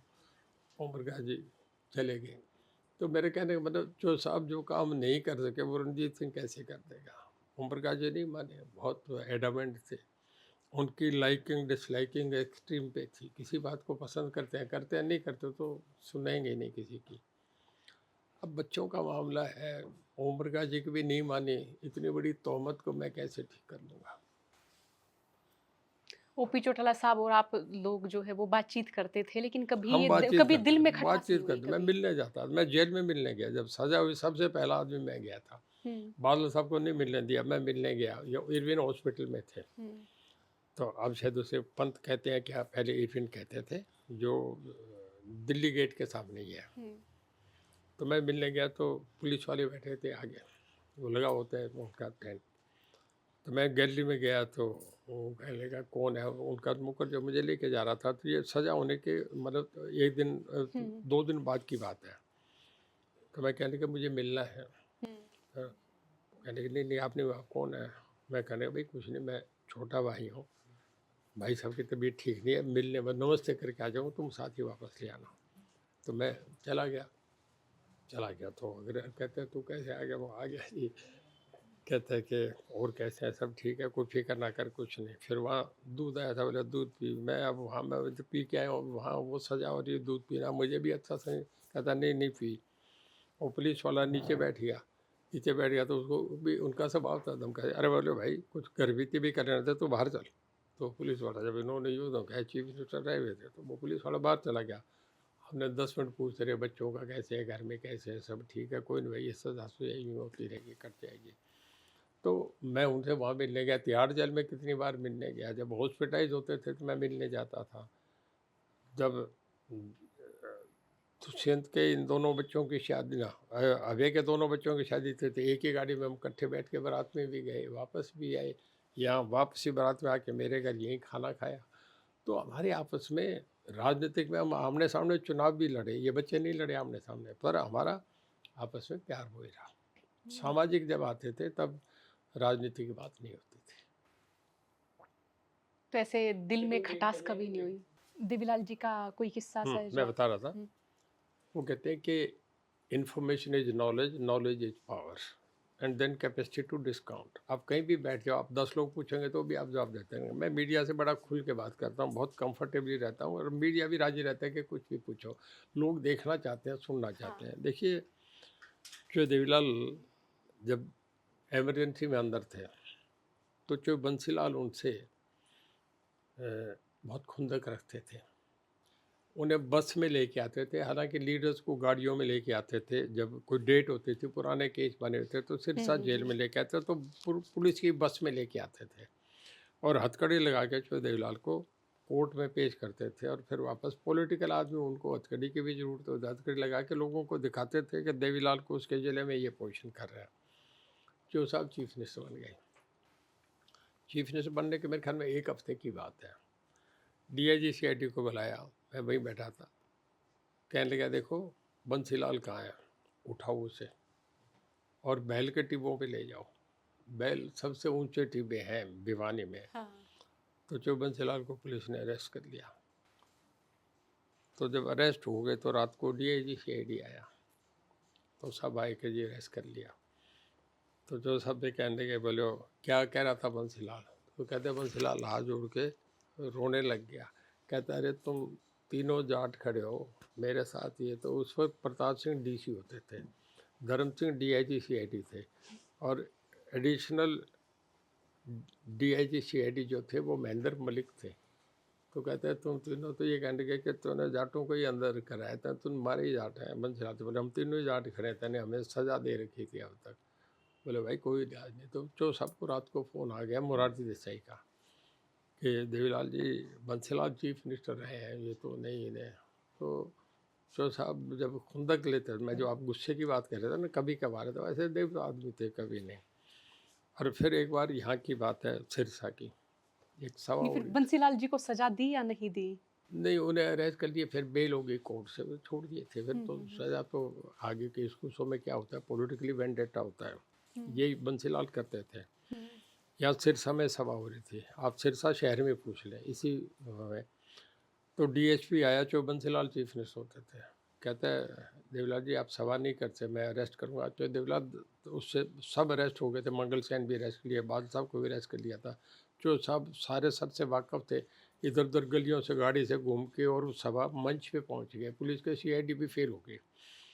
तो DSP होते थे, वो जब कहने का मैं आपको अरेस्ट करता हूँ, तो उसे थप्पड़ मारा स्टेज पे, नीचे जाके गिर गया। कहता है देखिए मैं देवीलाल हूँ, बोल लूँगा उसके बाद अरेस्ट कर लेना, मैं मेरी सभा करूँगा। भीड़ थी, पत्थर बरसने लगे, फिर भीड़ के साथ, फिर उसके बाद जो देवीलाल थाने में रहे, तो कभी ज़िंदगी में पूरे जीवन संघर्ष में रहे। एक बार जब गेहूं का मामला था तो बादल साहब, आचार्य कृपलानी, वाजपेयी जी, इन सब ने के बंसीलाल चीफ ने बड़े स्ट्रॉन्ग चीफ रहते थे, तब वहाँ जाके करनाल मोर्चा लगा के गिरफ्तारियाँ दी। सारे जीवन ही इस मामले में रहे, कभी उन्होंने परवाह नहीं करी। मैंने प्रताप सिंह कैरों का वो आपको इंसिडेंट सुनाता हूँ। जो देवीलाल 62 तक कांग्रेस के प्रेसिडेंट थे, इलेक्टेड प्रेसिडेंट थे, पर वो चंद्र हमारे स्पीकर हुआ करते थे। उनका बेटा अश्विनी जो अभी लॉ मिनिस्टर है, इनके फादर थे अच्छे, मैं उनकी बहुत इज्जत करता हूँ, मैंने उन्हें देखा है स्पीकर भी। उन्हें चुनाव में चौदेवलाल ने कांग्रेस में हराया और चौदेवलाल प्रेसिडेंट बन गए थे। कैरों चीफ मिनिस्टर, चौदेवलाल तब ज्वाइंट प्रेसिडेंट पंजाब कांग्रेस। कांग्रेस तो तब कांग्रेस ही होती थी, तब तो कोई दूसरी थी नहीं। उसके बाद तो इंदिरा गांधी का वक्त है, ये 62 की बात है, जब तो नेहरू होते थे। और जो साहब सबसे बड़े नेता थे कैरों ये, तो कैरों से किसी बात पे विधानसभा में ये बोल रहे थे ना, उनकी कैरों से किसी बात पे अनबन हो गई, कांग्रेस छोड़ के बाहर आ गए, अपनी पार्टी फॉर्म करी। उन दिनों में अकाली दल बहुत बड़ी पार्टी होती थी, नेहरू भी डरा करते थे पंजाब में। अकाली दल का बहुत बड़ा मास्टर तारा सिंह बहुत बड़े लीडर थे। संत फतेह सिंह का ऊपर उठने का टाइम था, उनका डाउनफॉल था, ये 62 की बातें हैं। तो main opposition party Akali Dal थे। कांग्रेस जो साहब ने अपनी पार्टी, पंजाब हरियाणा हिमाचल एक था, ये 62 के हाउस की बात है। तो जो देवीलाल के 26 MLA बन के, अकाली दल के 18 थे। मान्यता प्राप्त विरोधी दल के नेता जो देवीलाल थे। बादल साहब उस अकाली दल में उस वक्त MLA भी नहीं थे, गुरनाम सिंह लीडर होते थे, लक्ष्मण सिंह गिल डिप्टी लीडर थे। हाउस चल रहा था, तो जो साहब की मैडन स्पीच थी, वो बोलते बोलते कहने के कि कैरों साहब आप हरियाणा के साथ जाति कर रहे हैं, इतने IAS पंजाब के हैं, हरियाणा के इतने IAS हैं। उस वक्त PCS होते थे, HCS में PCS के आपके इतने, हमारे इतने, हिमाचल के बहुत थोड़े होते थे। और हमें जो हम पे खर्च होता है पैसा वो 14 होता है, सारा पैसा अमृतसर, लुधियाना, जलंधर पे खर्च होता है। हरियाणा में बिल्कुल तुम 14 पैसे खर्च करते हो, सारा हमसे हरियाणा वालों को लूटने का काम कर रहे हो। तेरे बेटे सुरेंद्र वीरेंद्र दोनों वो लूटने का काम करते हैं। आपकी पत्नी राम कौर जो है उन्हें हमारे डिलाइट सिनेमा बना दिया, वहाँ नीलम सिनेमा फरीदाबाद में, डिलाइट सिनेमा हिसार में, कोल्ड स्टोरेज करनाल में, यमुनानगर में। और हरियाणा का पैसा आप लूट के ले जा रहे हैं, ये नाइंसाफ़ी हो रही है, हम इसको नहीं मानेंगे, हम लड़ेंगे इसके खिलाफ। और राम कौर का जब नाम दिया चो साहब ने कि वो सूटकेस भर के पैसे लेके जाती है हरियाणा आके, वो उगराही करती है, कह रहा हूँ इस बात पे गुस्से में हो गए। तो खड़े हो गए, कहने लगे पंजाबी में कि देवीलाल मुँह संभाल के गल करी, मैं मजेदा जट हूँ। ये कह के वो बैठ गए। एक का प्रोटोकॉल है कि जब कोई मिनिस्टर बोलता है और लीडर ऑफ द अपोजिशन खड़ी हुई तो मिनिस्टर को स्पेस देना पड़ता है, और जब लीडर ऑफ द हाउस खड़ा हो जाए तो लीडर ऑफ द अपोजिशन बैठ जाता है। कह रहा हूँ ये कह के खड़े हो गए, तो फिर जो देवीलाल खड़े हो गए। शन्नो देवी डिप्टी स्पीकर गैलरी में था उसमें, क्योंकि मैं चंडीगढ़ पढ़ता था। तो शन्नो देवी कहने के कि Devilal ji you continue your speech. तो वो उर्दू बोलते थे। कहने के मोहतरम उपाध्यक्ष महोदय, अब तक मैं कह रहा हूँ साहब, क्योंकि ये चीफ मिनिस्टर है, मैं इन्हें बड़ा अदब से कह रहा था, पर अब कह रहा हूँ अपनी जात पे आ गया तो देवीलाल भी अपनी जात पे आता है। कहता कह रहा हूँ सुन बात, तुम माजेगा जाट होगा, मैं हरियाणा का जाट हूँ जिसमें एक अलफ फालतू लगती है, अलफ मतलब मात्रा फालतू लगती है। और फिर पकड़े तो थे अपनी माँ ऐसे करके, कहने के देख पकड़ के छत के बिठा दूंगा, मैं देवीलाल हूँ। मैं देवीलाल के कुर्ते के हाथ लगा दिया तो पंजाब की आंखें बंद। मैं कामरेड राम प्यारा नहीं हूँ, ठहर उसकी तरफ चले। तो कह रहा हूँ सीट से हट के पीछे हट लिए थे, और इधर जगन्नाथ वो एक अजीत कुमार होते थे, वो कहने के डायर की तरह कर देंगे। कह रहा हूँ आगे बेंच पे चढ़ गए, और वो शन्नो देवी उसके हाथ में जो वो ऑर्डर वाला डंडा वो यहीं रह गया, ना नीचे आए ना ऊपर जाए, जैसे लाशें गिर गई हाउस में। पिन ड्रॉप साइलेंस, 3 दिन तक हाउस एडजन उतारा, फिर जाके नॉर्मल सी हुई। जो देवीलाल ऐसे आदमी भी थे, पर वो कभी कभार जब अपनी बात पे आते, जब स्वाभिमान की बात आती थी, इज्जत की बात आती, तो परवाही नहीं करते थे किसी की भी, कुछ नहीं है, सुनना ही नहीं। एक बार मैं किसी ऑफिसर का नाम नहीं लूँगा, चीफ सेक्रेटरी रहे, जो बंसीलाल जब चीफ मिनिस्टर बन गए तो वो भी बाबूजी के साथ रहे हुए थे, तो जो सेक्रेटरी थे उसे बहुत अच्छे मूड में थे, तो कहने लगे ये बात बता, वो हरियाणवी लैंग्वेज में बोला, भाई गुप्ते मैंने यूँ बता, देवीलाल में और भजनलाल में और बंसीलाल में क्या फ़र्क है, लोग क्या कहते हैं, वन लाइन बताओ। तो कहने लगे सर अभी तैयार नहीं, आप कहो तो मैं थोड़ा सा नॉर्मल होके आ जाऊँ। बोले नहीं नहीं मुझे 1-2 दिन का टाइम दो। बोले ना ना आज ही बता। बोले नहीं मुझे कल तक का टाइम दे दो। कहते ठीक है। वो अगले दिन आ गए, चाय वाय मंगवा ली, मूड देख के ठीक बात है बोला।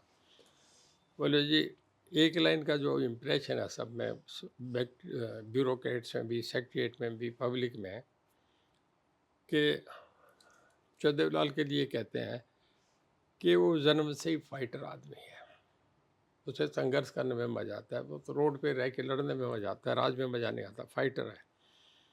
और भजनलाल जी के लिए बोले, भजनलाल जी के लिए कहता है कि ये होल सेल का काम करते, अभी तुम भी कमाओ मैं भी कमाऊँ। बोलो ठीक है तुम भी कमाओ और मैं भी कमाऊँ। बोले ये है। और बोले जी आपके लिए मैं नहीं बताऊँगा।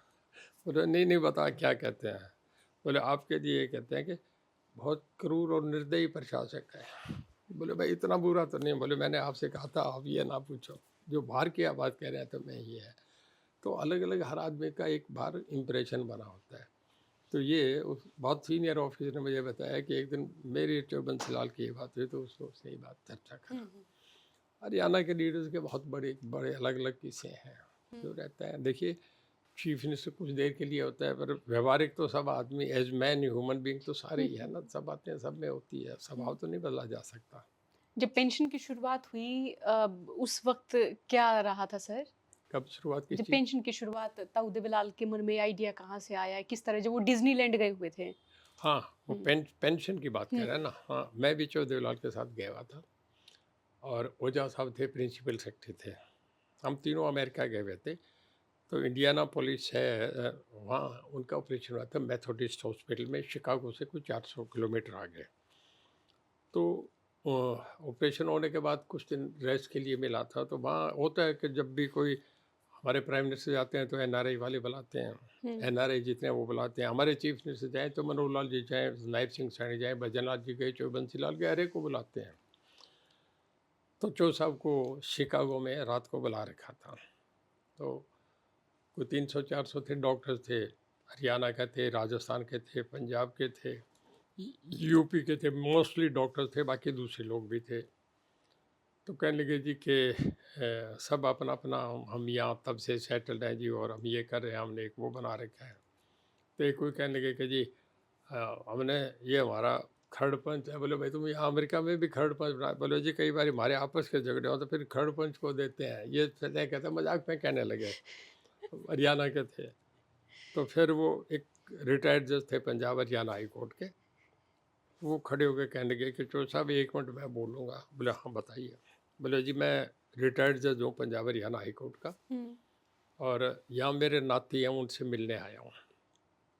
तो अमेरिका बहुत बढ़िया शहर है, बड़ा रिच फूड है और ट्रैफिक सेंस बड़ी है। अमेरिका दौड़ता है, किसी आदमी को फुर्सत ही नहीं है, अपने काम से काम, मतलब बहुत इकॉनमी अच्छी है, बहुत वेल टू डू लोग हैं। एक अमेरिका नाचता और गाता है, बोलो ऐसा ऐसा वर्ल्ड में कहीं नहीं है। तो कहने लगे कि मैं एक किस्सा सुनाता हूँ कि मैं बच्चों के साथ डिज्नीलैंड देखने चला गया।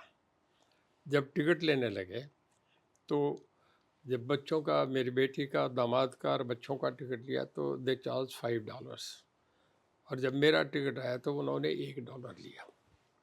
तो मैंने उन्हें पूछा कि भाई this difference is there, I am not NRI, not American, I've come from India, you are charging $5 from kids and you are charging $1 for me. Why this special concession? तो कहने लगे you are the senior citizen of the state. तो हमारे यहाँ जब 60 साल से ऊपर कोई आदमी हो जाता है तो हम उसे कहते हैं वो ज़िंदगी के सब मज़े ले, इसने तो अब जाना है, ये तो रिस्की जोन में आ गया, तो इसको जो मज़े हैं वो सब करने दो। बात ख़त्म हो गया, हम आ गए। जब वापस चलने लगे तो जब प्लेन में बैठ गए तो क्योंकि मैं मिनिस्टर था तो हमें एग्जीक्यूटिव क्लास थी, जो साहब भी थे, ओझा साहब थे वो वाई क्लास में थे। मुझे कहने लगे कि पीछे जा, ओझा साहब को भेज। मैं ओझा साहब से कहने लगा सीएम साहब बुला रहे हैं, जाओ।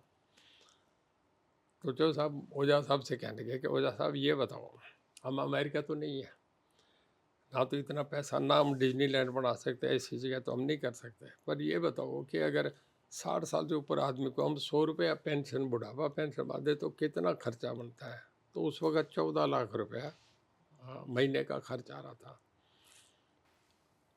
पहली कैबिनेट मीटिंग में ओल्ड एज पेंशन को लागू कर दिया। पहला हरियाणा स्टेट थी जिसने ये करा। इसके बाद आज पूरे इंडिया में, चाहे वो नॉर्थ ईस्ट है चाहे साउथ है, मतलब केरल से लेके और आसाम तक हर जगह आज ओल्ड एज पेंशन ये स्कीम पूरे देश में लागू होगी। जो देवीलाल ने ये जो जनता दरबार था ये 77 में उन्होंने शुरू करा। क्योंकि ऑफिसर का डर नहीं रहना चाहिए लोगों के सामने। ब्यूरोक्रेसी उसका मतलब ये थोड़ी है डेमोक्रेसी है, पब्लिक बड़ी है, लोगों के सामने जनता दरबार। ये दो चीज़ें जो देवीलाल की बनाई हुई थी, ट्रैक्टर का टैक्स माफ़ करना, फार्मर्स को ये जो क्रॉप जो कंपनसेशन देने का काम, ये भी जो देवीलाल ने शुरू रेडियो करा। पे भी उस समय कुछ लगता था टैक्स, रेडियो साइकिल पे भी, किस पे? रेडियो पे साइकिल पे भी, रेलवेज पे? रेडियो रेडियो रेडियो हाँ, रेडियो सेंसर का मुझे ध्यान नहीं, रेडियो पे क्या था, मेरे को साइकिल पे। और तो साइकिल पे क्योंकि बुजुर्ग बताते हैं उस समय के, साइकिल पे हाँ हुआ था कि साइकिल पे और गड्ढे पे हाँ। कि इस पे ट्रैक्टर पे कोई टैक्स नहीं लगेगा। ये 4 साल के टाइम हुआ। बुजुर्ग क्योंकि बताते मतलब हैं उस उन्होंने समय, जो हाँ। गांव के रूरल लोगों की अपलिफ्टमेंट के लिए बहुत बड़े काम करे। उसके बाद सब और स्टेटों ने जिस करा। समय हरियाणा बना होगा सर, उस समय तो कुछ भी नहीं होगा हरियाणा के पास, हाँ, एक दिन हरियाणा का उपजाऊ किस्सा है। जमीन नहीं, मैं पानी नहीं। हमारे साथ हाउस चल रहा था सोनीपत में, आपके यहाँ रोडे पड़ गए थे, राठदाना गांव है उसमें, तो बहुत ज़्यादा ओले पड़ गए थे। तो जो सब मुझे वीरेंद्र सिंह, हम दोनों मिनिस्टर थे, कहने लगे हाउस तुम चलाना, क्वेश्चन वगैरह देखना, मैं जा रहा हूँ वहाँ जाके। तो बाबू जी चले गए। तो वहाँ जो एमएलए साहब था वो बता रहा है कि जाते वो गाड़ी में बैठ गए, उनको एक ऐसा फैशन बना रखा था, गाड़ी में पीछे पैसे रख लेते थे, वो गट्टियाँ पैसों की। और सोनीपत में राठदाना गांव में गए, बोले भाई ओले पड़ गए। कोई बूढ़ा आदमी था, वो पेड़ के नीचे बैठा था, ओले गिर रहे थे, तो वो बचने के लिए कहीं पेड़ के नीचे बैठ गया। सांस चढ़ा हुआ था, उसे अस्थमा वगैरह था। तो उसे कहने के भी क्या हो गया था, वो कहते जो ओले बुरा हाल है। तो कहने के ठीक है तो यूँ कर ले, पैसे ले। उसे 10,000 रुपये दे दिए। उन दिनों में 10,000 बहुत बड़ा अमाउंट था। और उसे गाड़ी में बैठा दिया और फिर वहाँ से दिल्ली ला के साथ ही हवाई जहाज में बैठा के चंडीगढ़ ले आए। और ला के फिर अगले दिन उसे गाड़ी से भेज दिया। अब वो आदमी जो ट्रैवल करके गया ना, उसने जब तक उसका बुढ़ापा रहा तब तक वो जहाँ भी जाता, बोले देवीलाल मुझे ये ले गया, ये ले गया। चौटाला गांव में आ जाते थे, हेलीकॉप्टर से आते थे जब डीपीएम थे। तो गांव में जो नाई के बच्चे होते थे, लोहार का बेटा होता था, गटरिया का बच्चा, उन्हें कहता तुमने देखा नहीं ना, तुम दूर सड़क पे क्या देखते, बोले बैठो। ड्राइवर उससे कहते, जो पायलट था, कहता है इन्हें ज़रा गांव के ऊपर से 2 राउंड दे के ले आ। जब गांव में आते थे ऊपर से घुमाते थे लोगों को। जो चेतना करी लोगों में इतना हेलीकॉप्टर का, ये उन लोगों ने एज कॉमनर लोगों में ये चीज़ें बहुत इंट्रोड्यूस करी। तो क्या उस समय था ये जात पात वाला, ये जो अब देखते हैं हम राजनीति में? ये नहीं था, ये खाली भजनलाल जी के वक्त ज़्यादा शुरू हुआ, जाट और गैर जाट। ये राजनीति जो भजनलाल ने शुरू करी, इसके बाद लेकिन भजनलाल बिश्नोई समुदाय से है, या बिश्नोई पंथ उसे हम कह लें, उसे भी तो ये कहा जाता है कि वो जाट समुदाय से निकला हुआ पंथ है, या कुछ इस तरह की कहानी नहीं, बताई जाती है। जाट ही थे, ये बाद में बिश्नोई बन गए। इनमें कोई जो हाँ। धार्मिक गुरु था उसने कहा भी पेड़ ना काटो, हत्या ना करो, पक्षियों की रखवाली करो, हिरण की रखवाली करो। जो इस तरीके से एक संप्रदाय जिन्होंने बन गए हैं, बेसिकली जाट ही है, जाट से बिश्नोई बन गए। और भजनलाल जी ने इसको बड़ा कैश करा, मतलब पंजाबी को, बनियों को, दूसरे बैकवर्ड को, इन्होंने कहा भाई गैर जाटों के खिलाफ तुम इकट्ठे हो जाओ, गैर जाट ये करके चीफ मिनिस्ट्री बन लेते। ये सारा जहर जब से शुरू हुआ है, पहले नहीं थी बातें, कहीं भी नहीं है इस स्टेट में यूँ खाम कहीं। अब आप मैं बड़ा ऑनेस्टली कहता हूँ कई बार दूसरों से, कई पत्रकार मुझे, मैं कहने लगा भाई यूँ बात सुन, जितना जाट साफ और ऑनेस्ट है ना, उतना कोई भी नहीं है। मैं कहने लगा तेरे घर के पास परली तरफ एक, मैं नाम नहीं लूँगा किस किस जाति के, सभी 36 जाति के लोग तेरे घर के आर बार दामने सामने। और कोई घटना हो जाए ना, रात को चोरी की हो जाए, डकैती को हो जाए, तेरे घर पे कुछ हो जाए, तो लट उठा के जाट जाएगा, दूसरा आएगा कहता है ये बात तो तेरी ठीक है, तो यार फिर हमें बुरे क्यों बनाते हो। बोलने में है रफ है, बोलने में अपने आप को बता देते हैं कि मैं जाट हूँ, बस ये गलती है और कोई बात नहीं है। मन के बहुत सीधे साफ आदमी। तो पॉलिटिक्स में ऐसे अच्छा, है मैं कि मैडम वैसे भी कह रहा हूँ, किसको क्या पता ये जाट है कि मुस्लिम है, ये ब्राह्मण है, क्या कहीं है। अरे परमात्मा ने जन्म दिया है, आप कोई पशु बन के पैदा हो गया, कोई पक्षी बन के, कोई आदमी बन के पैदा गया, किसकी जात वात। अब अगली जो 10 साल के बाद के जो बच्चे, नई जनरेशन आ रही है, जो कॉन्वेंट एजुकेटेड क्लास है, वो समझेंगे नहीं इन बातों में क्या है। सब आजकल मैरिजेज हो रही हैं, कोई कहीं वो बातें, वो पुरानी बातें, चली गई बातें। लेकिन मैं कहूँ कि राजनीति इन सब बातों को बार बार दोहराती है। हरियाणा में भी जब इलेक्शन हुआ, ये अब अपने 2000 अपने इंटरेस्ट के लिए इस्तेमाल कर रहे हैं, ये गलत है। ये भी गलत है। एक जो आप बार बार लालच देते हैं मैं ये कर दूंगा, हमारे आने के बाद ये कर देंगे, हम बिजली माफ़ कर देंगे, हम मीटर पट के वहाँ फेंक देंगे, ये कर देंगे, ये बातें गलत है। आप कैसे, आपको देखिए फाइनेंशियली इम्प्लीकेशन देखनी है, आप स्टेट कैसे चलेंगे, आपका घर का बजट आप इसे इम्बैलेंस कैसे कर सकते हैं, सबको तबाह करेंगे आप। बहुत सोच के देखिए, अमेरिका वगैरह में, इंग्लैंड में, वहाँ जो आर्मी से डिफेंस पर्सन रहा उसे डिफेंस मिनिस्टर बनाएंगे, जो जिसने चार्टर्स कर रखे उसे फाइनेंस मिनिस्टर बनाएंगे,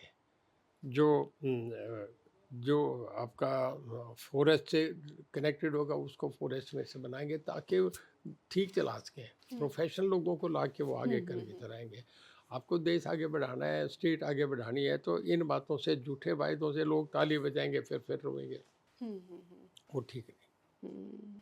तो अब हरियाणा का आप राजनीतिक करियर किस तरह का देखते हैं सर? बीजेपी को कौन टक्कर दे पाएगा? देखिए, हरियाणा कुछ चीज़ों में बहुत आगे है। मैं एक दिन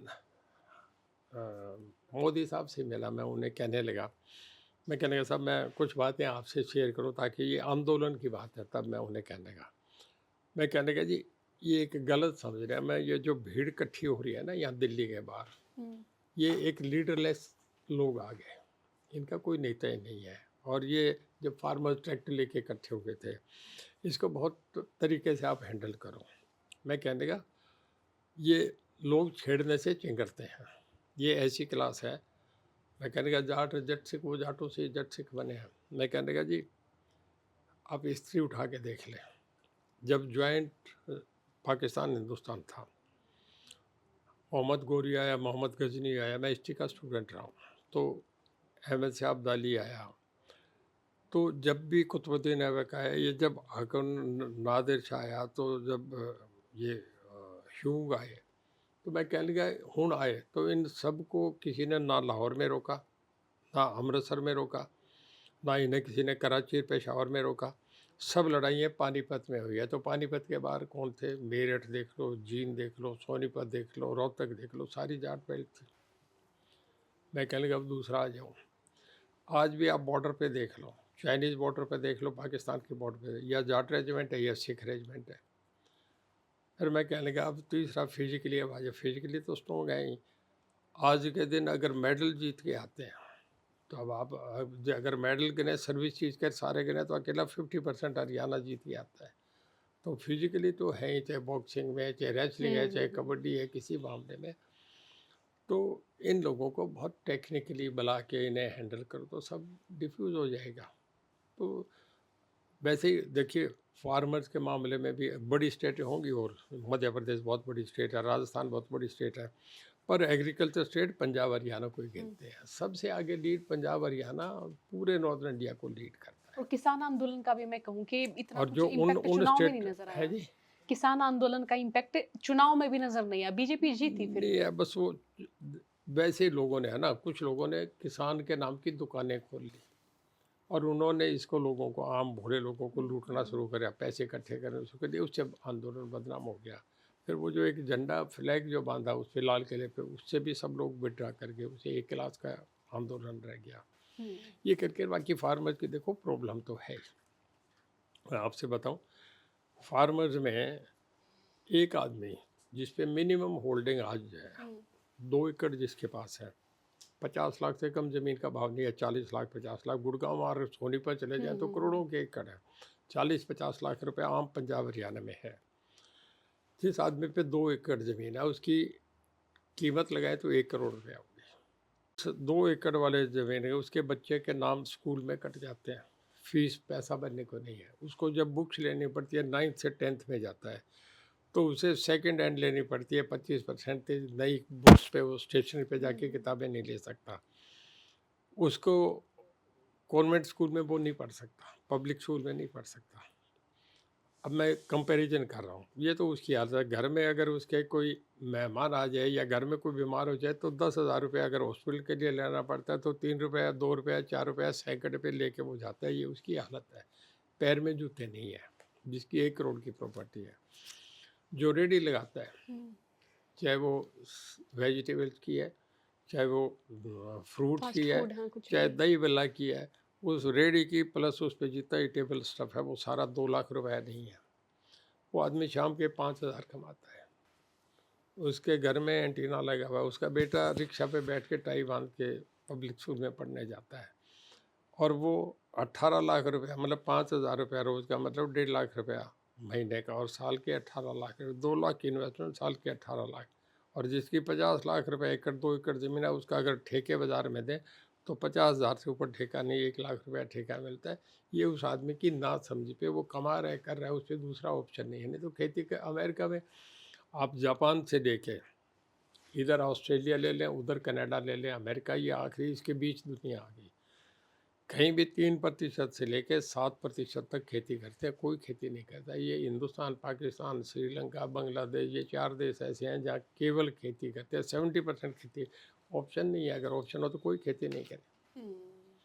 जो घर से बाहर निकल गया वो आदमी, उसका जो टीचर लग गया, आर्मी में आ गया, पुलिस में आ गया, कोई और सर्विस में आ गया, उसका और उसकी फैमिली जो गांव में रहती है, कोई मुकाबले ही नहीं है। उसके घर में कैसी शादियां हो रही है, वो कहाँ हैं, उनके मकान कैसे हैं, उनके कैसे, फ़र्क आ गया। गांव में लोग बेचारे बैठे हैं, उनकी अल्टीमेटली बुरी हालत है। नायब सैनी को आप कितने नंबर देंगे बतौर सीएम? आप उनका काम बेहतरीन मानते हैं? किनका? नायब सैनी साहब का। देखिए, नायब सिंह सैनी अभी बने 1 साल, मतलब आप समझिए साल या पहले तो 3 महीने थे, और फर्स्ट टाइम एमएलए बने हैं। एक आदमी को हरियाणा जैसी स्टेट, जहाँ बहुत बड़े बड़े लोग रहे हैं, बहुत महामंडलेश्वर जहाँ इतने बड़े रह दिए, वहाँ उस स्टेट में नंबर बनाने में समय लगता है। मन से ठीक है, पब्लिकली मिलते हैं, थोड़ा सा एडमिनिस्ट्रेटिवली स्ट्रॉन्ग करना पड़ेगा। हरियाणा में जो थोड़ा सा इन दिनों में देख रहे हैं लॉ एंड ऑर्डर के मामले में, मेरा ये मानना है कि थोड़ा सा उन्हें हैवी हैंड से करना चाहिए। और वैसे पब्लिक रिलेशन उनका बहुत अच्छा है, लोगों से मिलना जुलना, सब लोगों में जहाँ भीड़ देखते हैं रुक जाते हैं, काम करने को करते हैं। सिंसियरली कोशिश है कि मैं लोगों के काम करूं। पर अभी 1 साल है, आदमी को कम से कम आधा पीरियड जाए तो उस आदमी का ठीक पता लगे। तो जिस तरह से बीजेपी काम कर रही है हरियाणा में, आपको लगता है कि आने वाले कई और सालों तक बीजेपी की जड़ें नहीं हटेंगी? आपको लगता है कि बीजेपी इतना बना चुके हैं जनाधार हरियाणा में? देखिए, हर जगह ये है कि एंटी इनकम्बेंसी फैक्टर होता है। जो सत्ता में होता है, चाहे वो गांव का सरपंच हो, और वो 5 साल 10 साल के बाद विरोध हो जाता है। पर जब सामने ऑल्टरनेट आता है, तो सामने अगर ऑल्टरनेट हो तो लोग विपक्ष की तरफ जाते हैं, नहीं तो समझते हैं कि ये ठीक है। आज जो हालात हैं, अखिलेश यादव पे 37 MP है, कांग्रेस के पास 90 MP है, ममता के पास 30 के करीब है, डीएमके के पास 30 के करीब है, उधर शरद पवार बैठे हैं। एक मैं 70 का आपको बताता हूँ। 1970 में 3 बड़े चेहरे थे, मोरारजी देसाई, चौधरी चरण सिंह, बाबू जगजीवन राम। 18 महीने में सरकार इमरजेंसी के खिलाफ लोगों ने वोट दिया, और ऐसा दिया, ऐसा इमरजेंसी के खिलाफ इतना बड़ा मैंडेट मिला था, मुझे याद है तब गार्डियन ने लिखा था कि we salute Indian people who are hungry, who are without colour, पर they are so much alert about the democracy, we salute them. ये उनके कमेंट्स छपे थे, और वो 18 महीने में सरकार गिन गई। दूसरी बार 1989 में सरकार बनी, देवगौड़ा और वो गुजराल, और वो तो कोई पीरियड ही नहीं था, वो तो 3-3 महीने की सरकारें थी। ये जो बनी 89 में, उसमें वीपी सिंह, जो देवीलाल और चंद्रशेखर 3 बड़े चेहरे थे, वो चली गई 1.5 साल में। अब जो ये है, इनमें इतना बड़ा कोई चेहरा भी नहीं है। हम्म, अगर ये इतने लोग करेंगे तो देश बर्बाद होगा। इस करके लोग ये देखते हैं कि नहीं, मोदी साहब अच्छा है, जीडीपी बढ़ रहा है, हम वर्ल्ड की इतनी इकॉनमी में हो गए। लोग आखिर हर आदमी समझ रहा है, हर चीज़ है। देख रहे हैं अभी रसिया में पुतिन और ये आपका चाइनीज प्राइम मिनिस्टर जिनपिंग इकट्ठे हुए अमेरिका को मैसेज देना था। कई बातें ठीक तरीके से इंटरनेशनली वो हैंडल भी कर रहे हैं। देखिए, मैं एज नेशन सोचूंगा, मुझे पार्टी से मतलब नहीं कि इन हालात में इससे बेस्ट कंडीशन में मोदी के बिना दूसरा ऑप्शन देश के लिए नहीं है। मतलब नहीं तो कोई भी बनेगा। कल राहुल गांधी को तो एक हाथ कोई पकड़े रहेगा, टांग कोई पकड़े रहेगा, तो देश को तो बर्बाद होगा। ना पाकिस्तान में हो रहा है ना, मुनीर एक है, नवाज शरीफ दूसरे आदमी है। वहाँ कौन डिसाइडिंग है, ये हमें भी पता नहीं किसकी चल रही है। हरियाणा में नेता प्रतिपक्ष बनाए गए भूपेंद्र सिंह हुड्डा, राव नरेंद्र बन गए हैं प्रदेश अध्यक्ष। आप ये सही मानते हैं, सही फैसला है ये? देखिए, कांग्रेस के अपने फैसले पार्टी ने सोच के कर, पर हुड्डा साहब के मामले तो मैं ये मानता हूँ कि उनके पास एमएलए थे, वो बनना ही था, वो अपने राइट में बने हैं। और राव नरेंद्र सिंह को बनाया कांग्रेस ने सोच के बनाया कि अहिरवाल की राजनीति में हम लें, क्योंकि पिछले जो 3 बार सरकारें रही हैं उसमें अहिरवाल का बड़ा रोल रहा है। राव इंद्रजीत करके, तो एक कांग्रेस का नज़रिया होगा कि हम अहिर को भी तोड़ लें, 7-8 सीटों पे इनका है तो हमें कोई फ़ायदा होगा, तो पार्टी का निर्णय है। वैसे वो मेरे ख्याल में एक आध बार ही हाउस में रहे हैं, बहुत सीनियर तो नहीं है, पर पार्टी के निर्णय है। लेकिन हम ये भी माने ना सर कि जो अहिरवाल क्षेत्र है वो है बीजेपी के साथ अभी फिलहाल, और पिछले चुनाव में भी हमने देखा। देखिए, तो वो क्यों हो जाएंगे कांग्रेस के पास? मतलब कुछ तो तीनों सरकार में नेता मैं ये हैं। समझता हूँ कि राव इंद्रजीत का बहुत बड़ा रोल रहा है बीजेपी सरकार बनाने में। हम्म, देखिए, मैंने राव वीरेंद्र सिंह का भी इतना रोल नहीं देखा। राव वीरेंद्र सिंह की ऐसी पकड़ नहीं थी। मुझे भिवानी के इलेक्शन से मुझे ध्यान है कि धर्मवीर जाट बेल्ट में तो हार रहा है, और जब अहीर बेल्ट में आया तो वो 3 सभा करके गया था, जो मुझे जान, क्योंकि मैं ग्रीवेंसेस कमेटी मेरे पास थी महेंद्रगढ़, नारनौल और जींद में मैं हुआ करता था एज मिनिस्टर। तो लोगों से जो फीडबैक था, तो कहते कि उसने 3 सभा की। उसने एक कहा कि भाई देख लो अहिरवाल के लोगों, अगर तुमने मेरे कंधे मजबूत करने हैं तो धर्मवीर को वोट डाल दो, और हुड्डा के कंधे मजबूत करने हैं तो तुम दान सिंह को वोट डाल दो। इस एक ही बात पे वोट ट्रांसफ़र हो गया। जाट हरा रहा है उसे, यादव से जिता गया। ये पकड़ कभी राव वीरेंद्र सिंह की भी नहीं थी। तीनों बार सरकार बनाने में मैं समझता हूँ इंद्रजीत का बहुत बड़ा रोल है। अहिरवाल का एक पक्ष वो हवा बड़ी थी, 7-8 एमएलए वहाँ से सारे बीजेपी के आए, दूसरा बना ही नहीं। तो सरकार थोड़े थोड़े मार्जिन से बनी है, तो अहिरवाल का रोल तो रहा है। और जाट जो 40-45 सीटों पर डिसाइडिंग फैक्टर है, वो आपस की फूट के डिवीजन ये करके, नहीं तो 23% वोट अकेला, 24% जाट है। और वो वोट बैंक में मानू कि वो दूसरी पार्टियों में शिफ्ट हुआ तो बीजेपी के हिस्से भी आया Jat vote. Jat vote BJP की तरफ कम गया, इस करके उनकी चॉइस भी शायद इस करके वो रही कि मनोहर लाल जी को बना दिया और को बना दिया। अगर जाट बीजेपी में 20 बन के आते तो बीजेपी बना देती। वो तो डिपेंड करता है ना जी कि आप क्या। देखिए, गुजरात में पहले नॉन पटेल राजनीति रही, बाद में पटेल को उन्होंने सब सौंप ही दिया। बीजेपी भी देख के कर रही है ना कि हमें किस स्टेट में क्या करना है। एक बड़ी पार्टी है, अपना बहुत थिंक टैंक है, सोच के फैसला करते हैं। लेकिन बीजेपी आने के बाद जो जाट और गैर जाट वाली जो राजनीति है, आप मानते हैं कि ये सूबे के लिए बड़ा खतरनाक है ये सब चीजें? ये गलत है, मैं कहता हूँ ये नहीं होना चाहिए। इसमें जाट पाट के बताया ना, अगली जनरेशन 10 साल के बाद कोई मानेगा नहीं इन बातों को। ये गलत है, पॉलिटिकली अपने इंटरेस्ट के लिए जाट गैर जाट की राजनीति करनी, ये गलत है। सर बहुत बहुत शुक्रिया, आपने इतना ठीक है मैडम, समय दिया। Thank you. और ये तो कितना समय रहा कि जो हमने बातचीत की, हरियाणा की राजनीति के कई सारे अध्यायों पे हमने ये चर्चा की। जी, बहुत बहुत शुक्रिया सर बातचीत के लिए। बहुत आपने थैंक बहुत यू जी, विनम्रता, थैंक यू। बहुत सरलता से बातचीत की। बहुत बहुत शुक्रिया, बहुत बहुत बहुत धन्यवाद मैडम, आभार सर थैंक आपका। You, thank you. आप तमाम लोगों ने भी ये बातचीत सुनी, आप सभी का भी बहुत बहुत शुक्रिया। राम राम।